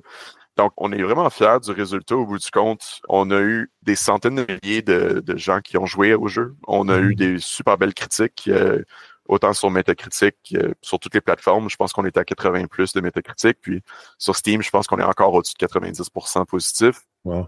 Mais ce qui a été le cas de succès, en fait, ça a été qu'il y a des parents qui nous ont écrit en nous expliquant à quel point le jeu avait aidé leurs enfants à mieux communiquer leurs sentiments, à mieux communiquer avec eux. On a des parents qui avaient des jeunes qui étaient sur le spectre de l'autisme, qui nous expliquaient que soudainement, ces jeunes-là étaient capables de pointer des personnages, de parler de comment est-ce qu'ils se sentaient, de la connexion qu'il y avait avec certains personnages, parce que chaque personnage du jeu avait une émotion différente. Donc, on a été vraiment fiers, en fait, aussi du résultat de la communauté. J'ai aucun autre jeu qu'on a lancé à part celui-là où j'ai eu des centaines de courriels de gens qui nous disaient que ça avait eu un impact sur leur vie. Tu sais. Puis mettre un prix là-dessus, c'est comme dur à faire. Donc, on est en train de travailler en ce moment sur le deuxième opus de cette série-là. Et puis, on espère vraiment faire aussi bien qu'on a fait avec le premier. À quel moment on prend la décision de partir l'Indie Asylum? Ouais, ben nous, on a été un des studios fondateurs de la Guilde du jeu vidéo du Québec. Aujourd'hui, la Guilde représente l'industrie en entier, mais à l'époque, c'était juste les studios indépendants. Donc, on n'avait aucune représentation, on se connaissait pas. Donc, en 2015, on a fondé ça. Puis, la réalisation, quand on parlait avec des studios indépendants, c'est que c'est une industrie de passionnés. Les gens qui partent des studios en jeux vidéo, c'est des gens qui font de l'art, qui font de la programmation, qui font du design. C'est très, très rare que c'est des gens qui ont un background en administration, en finance, en marketing. Donc, il y avait vraiment beaucoup de mauvais plis qui se prenaient très tôt dans ces studios-là. Et puis, nous, on voulait adresser ces mauvais plis-là. Donc, ce qu'on a fait, c'est on s'est associé à une université, l'Université du Québec en Abitibi-Témiscamingue. Drôlement, il y avait un pavillon en jeux vidéo à Montréal. Et puis, on a créé un micro-programme qui est un genre de bootcamp pour les entrepreneurs en jeux vidéo, en fait. Donc, nous, on a fait ce micro-programme-là, mais en même temps, on a créé un espace où l'idée, c'était qu'un collectif de studios qui veulent apprendre à être meilleurs ensemble, puis qui veulent collaborer, puis être transparents, pourraient se rassembler. Donc, on était 3 studios en 2017, environ une trentaine d'employés. Aujourd'hui, l'Asylum, on est 16 studios, avec 200 personnes dans notre hub, ici dans le Myland, à Montréal. À date, tous les studios dans lesquels on a investi puis qu'on a accompagné avec l'accélérateur ont grandi. Puis, on a même reçu du support de la Ville de Montréal puis du ministère de l'Économie l'an dernier pour agrandir encore nos activités, en fait, à Montréal en jeu. J'aimerais ça parler un peu maintenant de jeux. Vous avez sorti plusieurs jeux, évidemment, ces dernières années, avec l'Indie Asylum. Puis j'aimerais ça aussi parler de Manavoid. Est-ce qu'il y a d'autres choses, d'autres projets qui s'en viennent? Parle-nous un peu de qu'est-ce qui t'excite par rapport aux créations qui ont été faites par ces studios-là, peut-être dans le passé, maintenant, et ce qui s'en vient. Tu me parlais de Rainbow Billy tout à l'heure, donc j'imagine que ça doit être un beau projet sur lequel vous travaillez. Donc, parle-nous un peu de ça. Oui, ben écoute, c'est encore une fois, on en a tellement qui sont sortis. On est rendu avec 16 jeux dans le catalogue. Tu sais, dans les beaux succès qu'on a eu dans l'Asylum à date, en Trébuchet, un studio de réalité virtuelle, on sorti un jeu qui s'appelle Prison Boss, où on fait de la contrebande dans une prison en réalité virtuelle.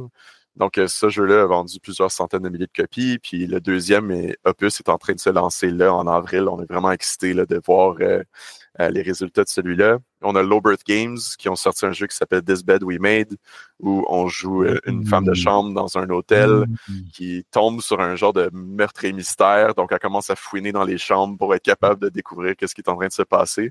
Donc, ce jeu-là aussi a dépassé les 150 000 copies vendues. C'était une équipe qui sortait de l'université. C'était leur premier jeu. Donc, on est vraiment fiers de eux. Ça aussi, ça a été un super beau cas.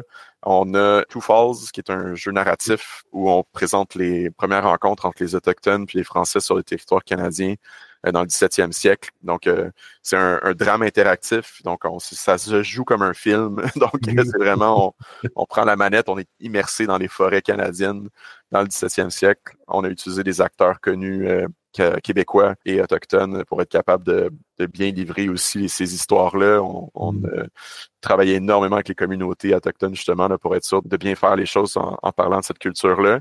Donc, c'est sûr que tous ces projets-là, c'est des projets que j'ai à cœur. Là. Dans les ceux qui s'en viennent, on en a plusieurs quand même. On en a un qui s'appelle Inhuman Resources, qui est une démo en ce moment. C'est un projet qu'on a fait en partenariat avec une maison d'édition de livres à Québec qui s'appelle Alto. Puis, essentiellement, c'est comme de la lecture gamifiée. Donc, c'est comme un jeu, un peu un jeu dont vous êtes le héros, si on veut, mais ça se passe dans un monde corporatif un peu glauque, dark. On ne sait pas trop ce qui se passe. Donc, on est comme un nouvel employé dans une entreprise où les choses se passent pas tout à fait comme elles devraient. Puis, on lit le livre, mais il y a des animations, il y a des sons, il y a des jump scares, il y a de tout pendant la lecture. Donc, c'est comme assez novateur, assez recherche et développement, disons, comme projet. Ouais. On va voir ce que ça donne. Manavoid, nous, on a Rainbow Billy 2, comme j'ai mentionné, où cette fois-ci, le personnage de Billy est rendu pré-ado, si on veut, là, donc on a vieilli. Donc, c'est quelques années après la fin du 1.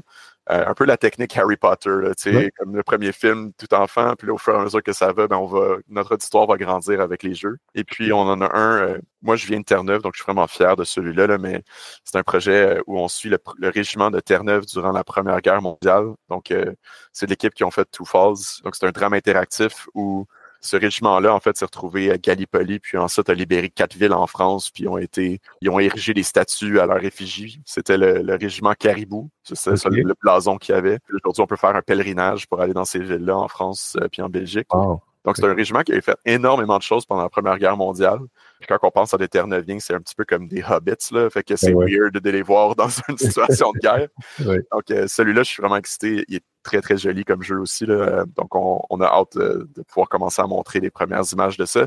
Il devrait y avoir un teaser qui sort au cours de l'été, là, probablement. Donc, donc ça serait dû pour cette année, en fait? Oui, écoute, peut-être début de l'année prochaine, mais minimalement, la campagne marketing part cette année. Christopher Chancey, merci d'avoir pris le temps de jaser avec moi aujourd'hui. Un gros merci, Carl, pour l'opportunité. Puis félicitations de parler plus de jeux vidéo sur des tribunes comme la tienne. C'est important, c'est une belle industrie, puis le Québec devrait en être fier.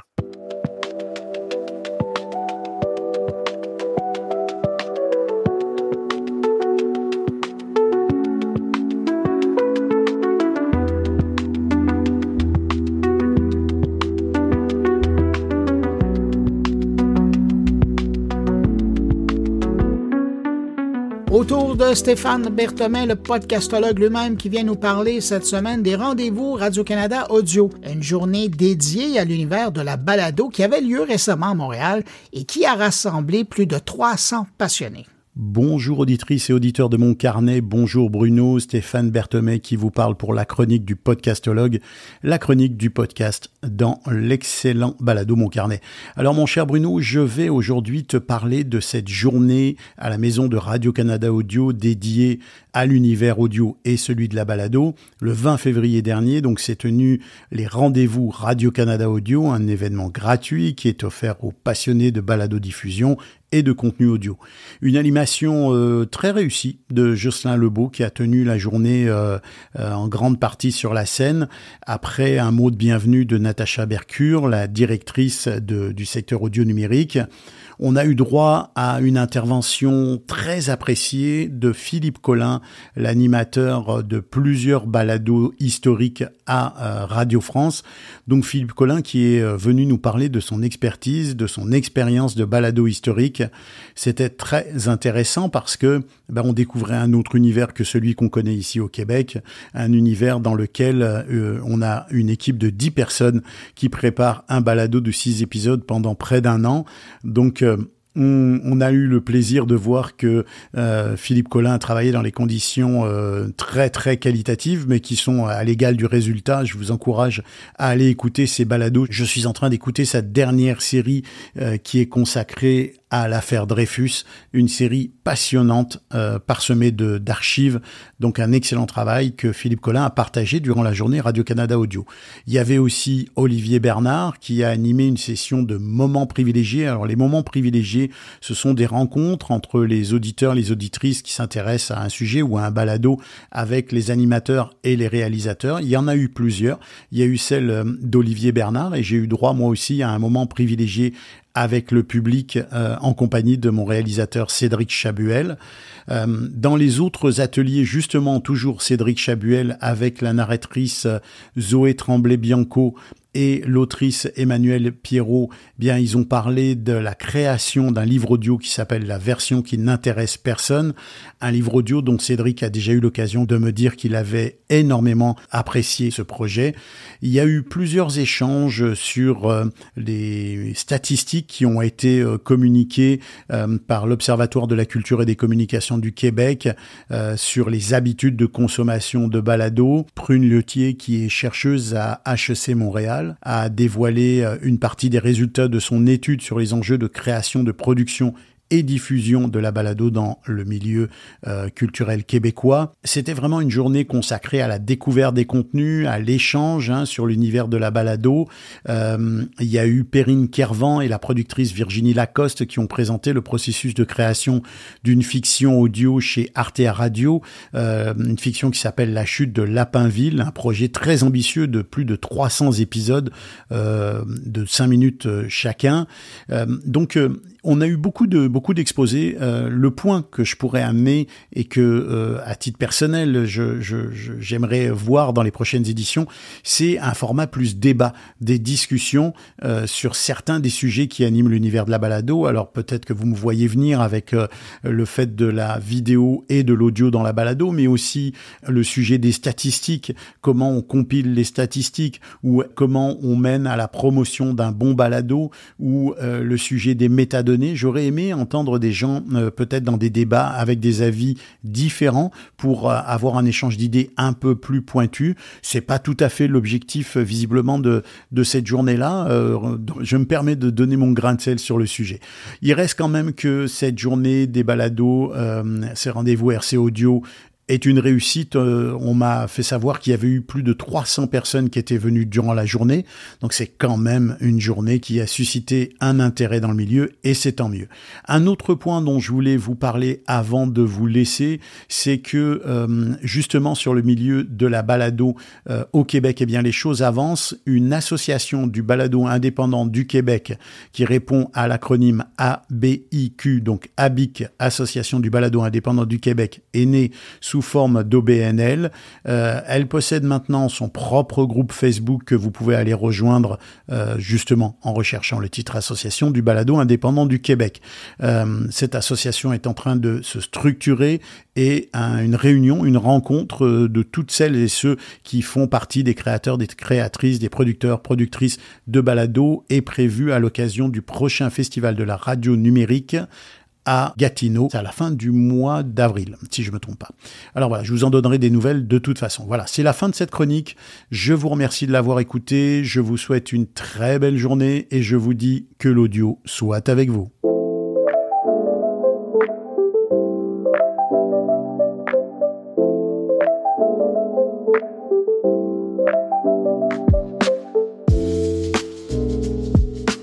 Depuis son retour, Donald Trump menace de sanctions douanières les pays qui imposent ou souhaiteraient imposer une taxe sur les services numériques aux géants américains qui opèrent sur leur territoire. Stéphane Ricoul s'est intéressé à la question.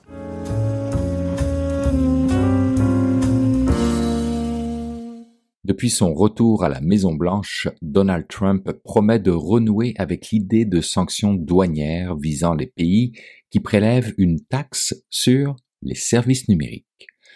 Cette décision replace un sujet épineux sous les projecteurs, celui de l'équilibre entre souveraineté fiscale, équité de la concurrence et protection des intérêts américains. L'idée d'une taxation spécifique des services numériques, communément appelée Digital Service Tax, DST, remonte à plusieurs années déjà. De nombreux gouvernements considèrent que les géants du numérique, pour la plupart domiciliés aux États-Unis, devraient s'acquitter davantage d'impôts dans les territoires où ils génèrent des revenus importants. Les partisans de la DST estiment que ces entreprises tirent profit d'infrastructures et de marchés locaux sans y contribuer de façon suffisamment équilibrée, qu'ils devraient être donc davantage imposés afin de soutenir les finances publiques et de corriger ce qu'ils considèrent être comme des décalages fiscaux. De leur côté, les États-Unis, déjà sous l'administration Trump lors de son premier mandat, se sont dit convaincus que ces taxes discriminaient les groupes américains.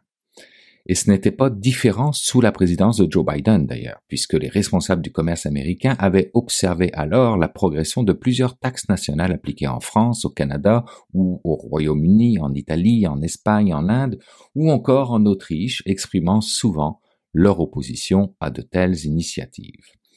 Pour eux, ces mesures s'attaqueraient presque exclusivement à des sociétés établies sur sol américain sans forcément cibler des entreprises du numérique installées ailleurs. Rappelez-vous, en 2021, l'administration Biden avait annoncé des tarifs douaniers visant plus de 2 milliards de dollars de produits importés de plusieurs pays en réponse à la DST. Mais ces tarifs avaient été suspendus aussitôt pour laisser place à des négociations autour d'un accord fiscal mondial soutenu par l'OCDE. C'était le fameux impôt minimum global de 15%, une initiative ayant stagné depuis, le Congrès américain n'ayant jamais ratifié ce dispositif et les discussions relatives à une solution multilatérale stable, incluant la taxation spécifique des services numériques, restant alors lettre morte. Depuis son retour à la Maison-Blanche, le nouveau président a officiellement renoncé à l'accord fiscal mondial et a ordonné à ses équipes de réactiver les enquêtes sur les DST étrangères, s'appuyant sur la section 301, un instrument législatif permettant de prendre des mesures contre des pays considérés comme imposant des pratiques injustes envers les entreprises américaines. Pour lui, il s'agit ni plus ni moins d'une ingérence inacceptable du point de vue de la souveraineté américaine. Dans des déclarations récentes, il a réitéré sa conviction qu'aucun gouvernement étranger ne devrait pouvoir s'approprier la base fiscale américaine, c'est-à-dire se rémunérer sur des activités de sociétés américaines sans qu'un accord plus large n'ait été conclu. Une rhétorique qui mêle un soupçon de nationalisme économique à une préoccupation plus pragmatique, celle de protéger des compagnies qui représentent un atout majeur pour la puissance économique américaine. Le dispositif envisagé par Trump n'est pas nouveau. Des taxes punitives de 25% avaient été préparées sous sa première présidence, puis mises en sommeil. Elles concernaient divers produits de pays ayant mis en œuvre une DST, parmi lesquels la France, avec des menaces sur les cosmétiques, le vin et la maroquinerie, l'Italie, concernant le luxe et l'habillement, ou encore le Royaume-Uni pour tout ce qui est textile et chaussures. Bien qu'elles n'aient pas eu d'application concrète immédiate, elles avaient semé l'inquiétude chez les exportateurs concernés. Trump passera-t-il à l'acte cette fois-ci? On verra. Ça doit pas être facile non plus pour certaines sociétés du numérique. Elles se retrouvent au milieu d'un affrontement diplomatique et fiscal dont elles sont à la fois le prétexte et la cible. Et on le sait, elles adaptent tout de même parfois leurs pratiques pour apaiser les régulateurs étrangers, tout en comptant sur le soutien de l'exécutif américain pour préserver leurs intérêts. Google, par exemple, a déjà consenti à des ajustements pour satisfaire la Commission européenne sur le plan de la concurrence. Facebook, Apple et Amazon se sont à différentes reprises exprimés sur leur volonté de coopérer avec les États qui instaurent des règles plus strictes, tout en défendant l'idée qu'une réglementation trop lourde ou trop disparate freinerait l'innovation. Probablement du lobbyisme de haute voltige, me direz-vous, mais des centaines de millions d'utilisateurs qui les alimentent en données qu'elles ne peuvent tout de même pas se permettre d'oublier. Reste que la dimension symbolique de cet affrontement n'est pas négligeable. Les grandes plateformes technologiques représentent aujourd'hui un poids économique considérable, parfois comparé à celui de plusieurs nations. Lorsqu'elles subissent des pressions fiscales, leurs réponses peuvent influencer l'Organisation mondiale du commerce et la manière dont on conçoit la souveraineté numérique. Au-delà du bras de fer commercial, un autre aspect intrigue. La Maison-Blanche s'est dite prête à examiner si les réglementations européennes ou britanniques poussent les entreprises américaines à filtrer les contenus ou à censurer certaines expressions. Trump laisse ainsi entendre qu'il existe un lien entre ces DST, les règles du marché numérique et la question plus large de la liberté d'expression en ligne. Dans son discours, les décisions européennes risqueraient de conduire à une forme d'autocensure, ce qui porte, selon lui, au principe de libre parole cher aux États-Unis. Cette conjonction, sans doute plus idéologique que purement économique, alimente également les discussions sur le rôle des plateformes et la nécessité d'un cadre multilatéral cohérent. Il est difficile de prédire l'avenir immédiat de ces négociations. Certains pays pourraient chercher à tempérer Trump en proposant des ajustements de leurs taxes numériques ou des périodes transitoires de mise en application. D'autres, au contraire, pourraient refuser de négocier sous la menace et maintenir leur politique fiscale, assumant le risque de représailles. Cette dynamique évoque, encore une fois, la logique de rapport de force. Chacun tente de défendre ses intérêts en pesant le coût politique et économique d'une confrontation. Dans ce contexte, la perspective d'un accord international harmonisant la fiscalité du numérique demeure en suspens. Beaucoup d'États souhaiteraient une solution concertée afin de réduire le risque de conflits commerciaux. Mais l'enthousiasme s'émousse face aux freins institutionnels, notamment du côté américain. D'un point de vue pratique, il s'agit de concilier des visions fiscales parfois diamétralement opposées entre des pays qui désirent taxer à la source des activités numériques et une puissance qui redoute de voir ses entreprises pénalisées au prétexte de leur succès. Les enjeux dépassent la seule question de l'équité fiscale. Ils concernent la souveraineté, les relations internationales et plus largement l'organisation même de l'économie numérique. On peut facilement y voir un certain parallélisme avec les autres dossiers commerciaux traités par la Maison-Blanche sous Trump. La méthode favorise la pression via des menaces de sanctions, tout en laissant la porte ouverte à des négociations ciblées. De manière plus globale, il est possible de voir ce thème des taxes sur les services numériques comme le symptôme d'une difficulté à gérer la mondialisation d'entreprises désormais plus puissantes que beaucoup d'États. Les technologies de l'information occupent une place centrale dans la vie quotidienne, ce qui suscite une attention légitime des pouvoirs publics. Pourtant, l'absence de consensus sur la manière de répartir la charge fiscale indique que le chemin vers une réglementation internationale unifiée est encore très long. Il est plausible que la question de la taxation numérique ne disparaisse pas de sitôt. Elle met en exergue la recherche d'équilibre entre souveraineté, compétitivité et coopération internationale. Donald Trump, en relançant le conflit sous forme de menaces tarifaires, conforte son image de défenseur résolu des intérêts américains, quitte à raviver les risques d'escalade commerciale. Une stratégie qui pourrait rencontrer des limites, car nombre de pays souhaitent voir le numérique contribuer autant que d'autres secteurs.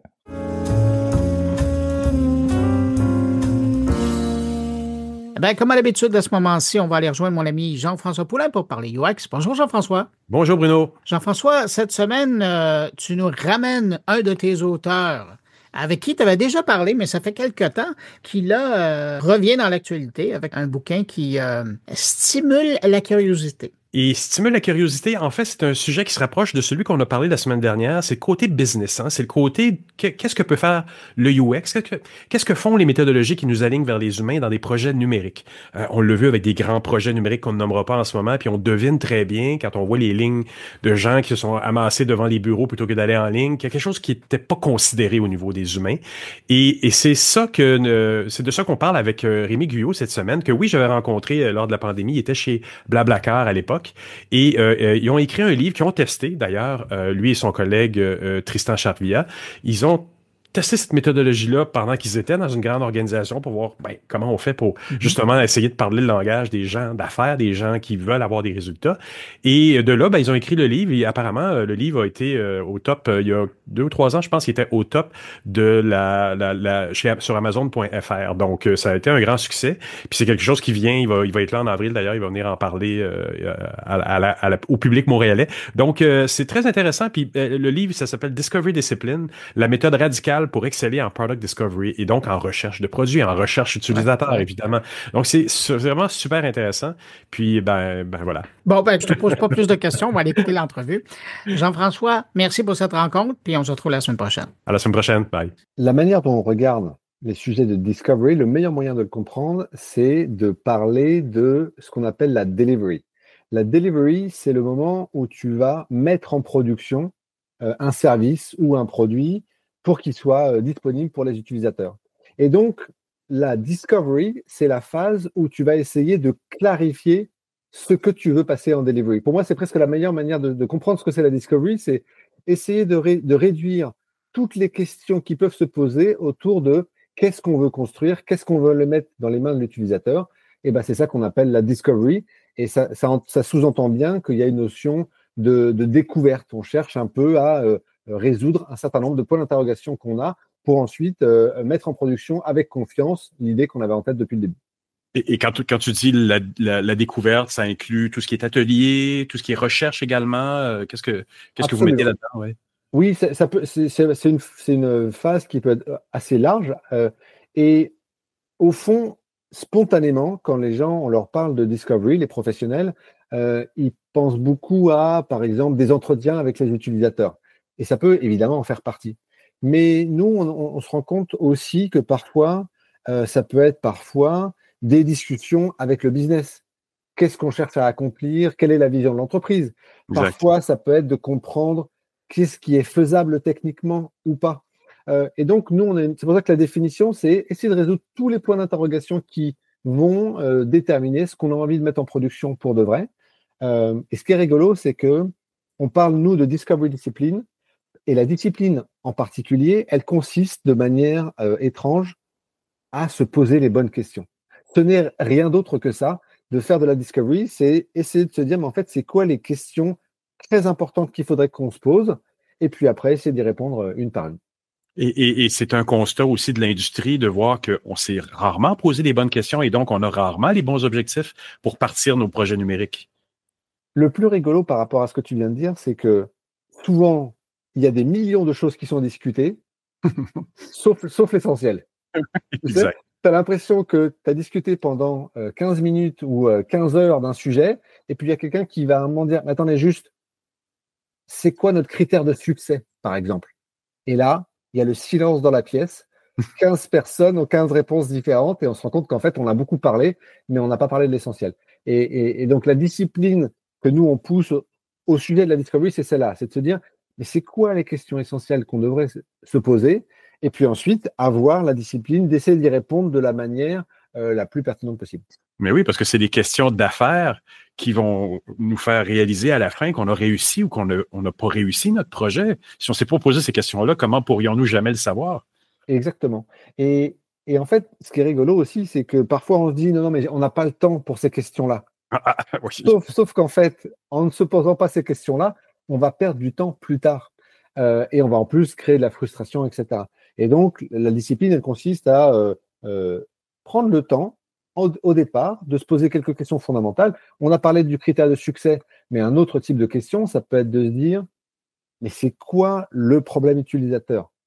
Ou, OK, admettons qu'on ait compris le problème utilisateur. Mettons qu'on croise l'utilisateur dans la rue et qu'on doive lui pitcher la solution.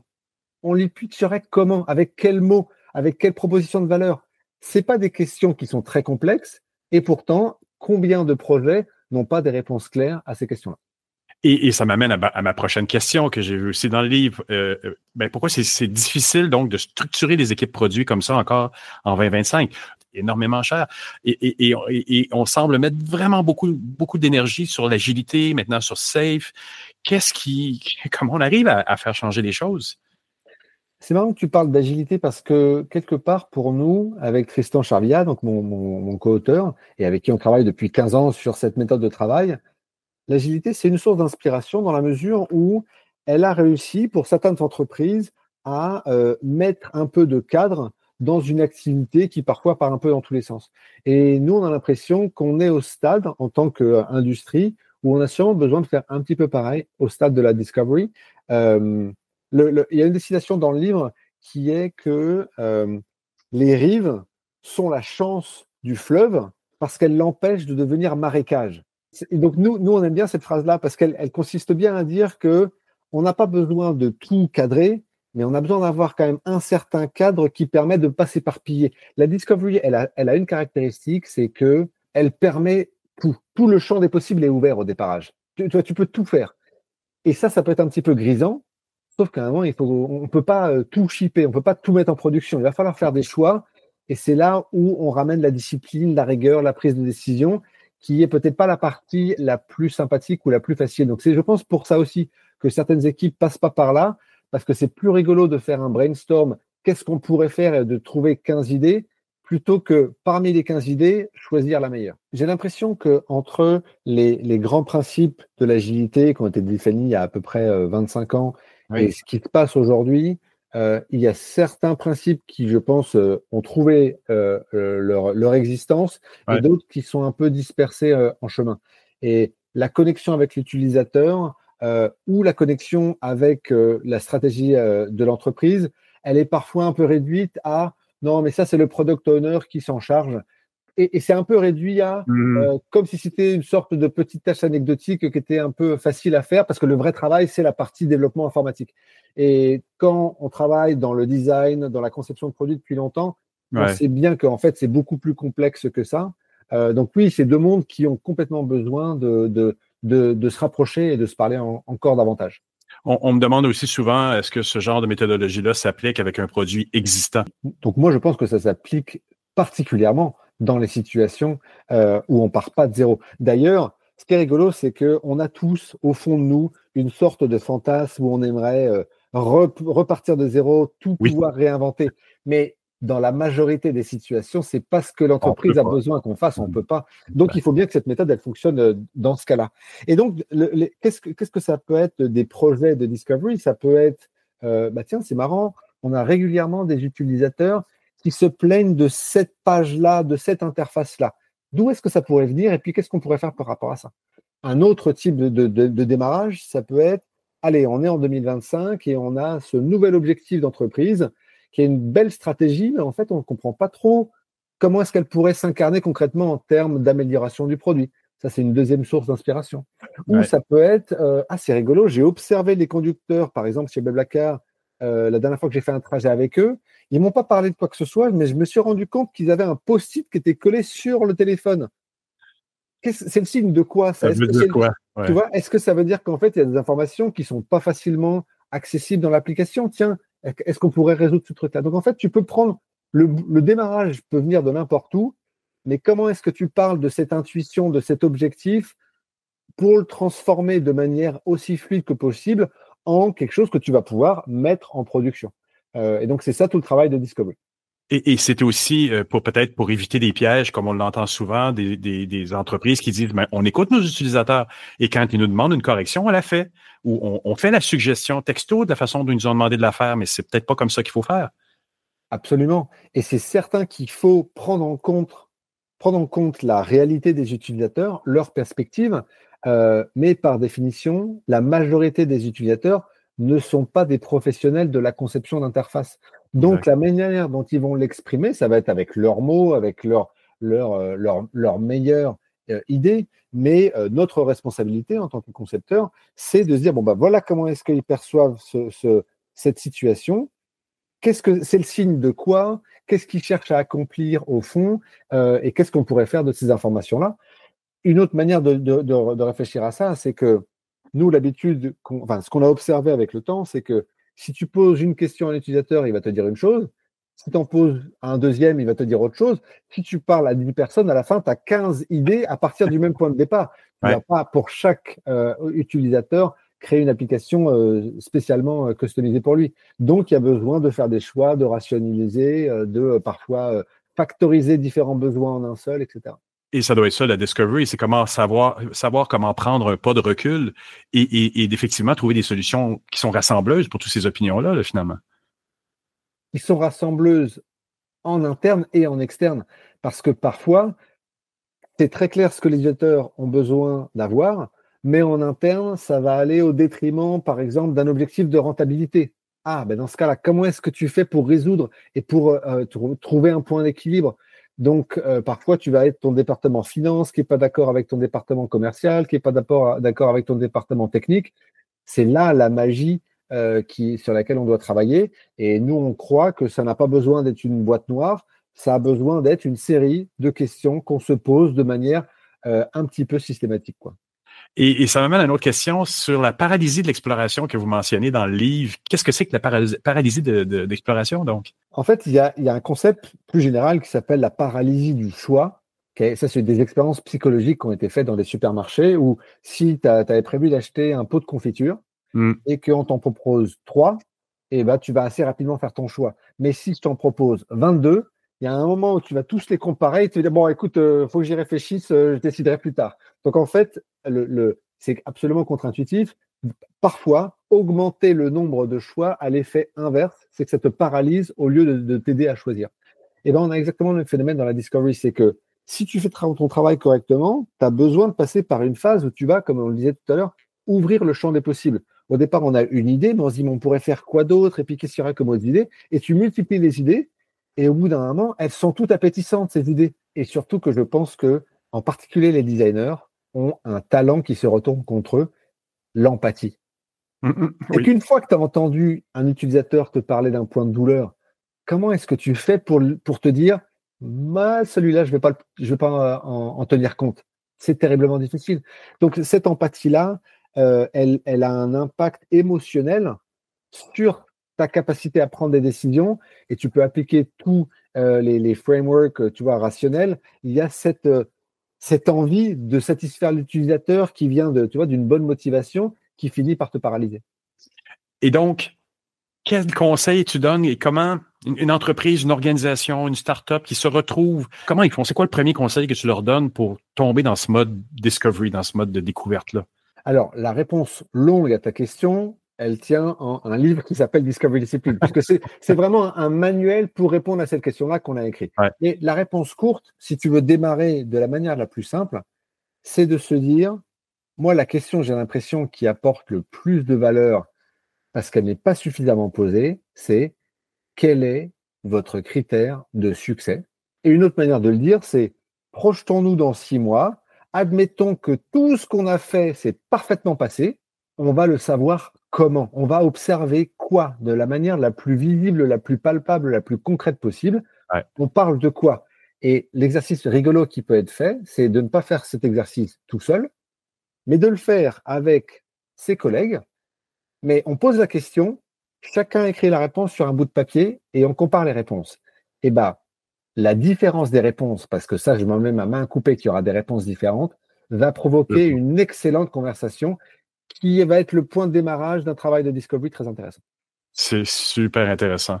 Écoute, Rémi, tu vas être à Montréal en avril. On va inviter les gens à se connecter sur ton réseau, sur mon réseau. On va annoncer où tu vas être. Absolument. On va trouver, on n'a pas encore la date et le lieu exact, mais si vous suivez effectivement Jean-François ou moi sur LinkedIn, on va vous tenir au courant et ça va être un super moment pour parler de discovery comme on vient de le faire, mais avec beaucoup plus de choses concrètes, beaucoup plus de temps, etc.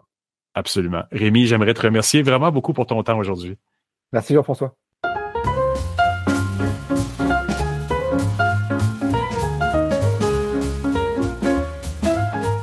Eh bien voilà, c'est ainsi que se termine cette édition de Mon Carnet. Un gros merci à nos invités, merci à mes collègues Jérôme Colombin, Carl-Édouard Michel, Stéphane Berthomet, Stéphane Ricoul et Jean-François Poulain pour leur présence cette semaine. Et puis merci à vous qui avez écouté cette édition jusqu'à la toute fin. Très heureux d'avoir passé ce bout de journée avec vous. Je vous donne rendez-vous vendredi prochain pour une nouvelle édition de Mon Carnet. Et puis sinon, lundi, si vous avez pris la bonne habitude d'écouter 120 secondes de tech au quotidien. Au revoir, portez-vous bien.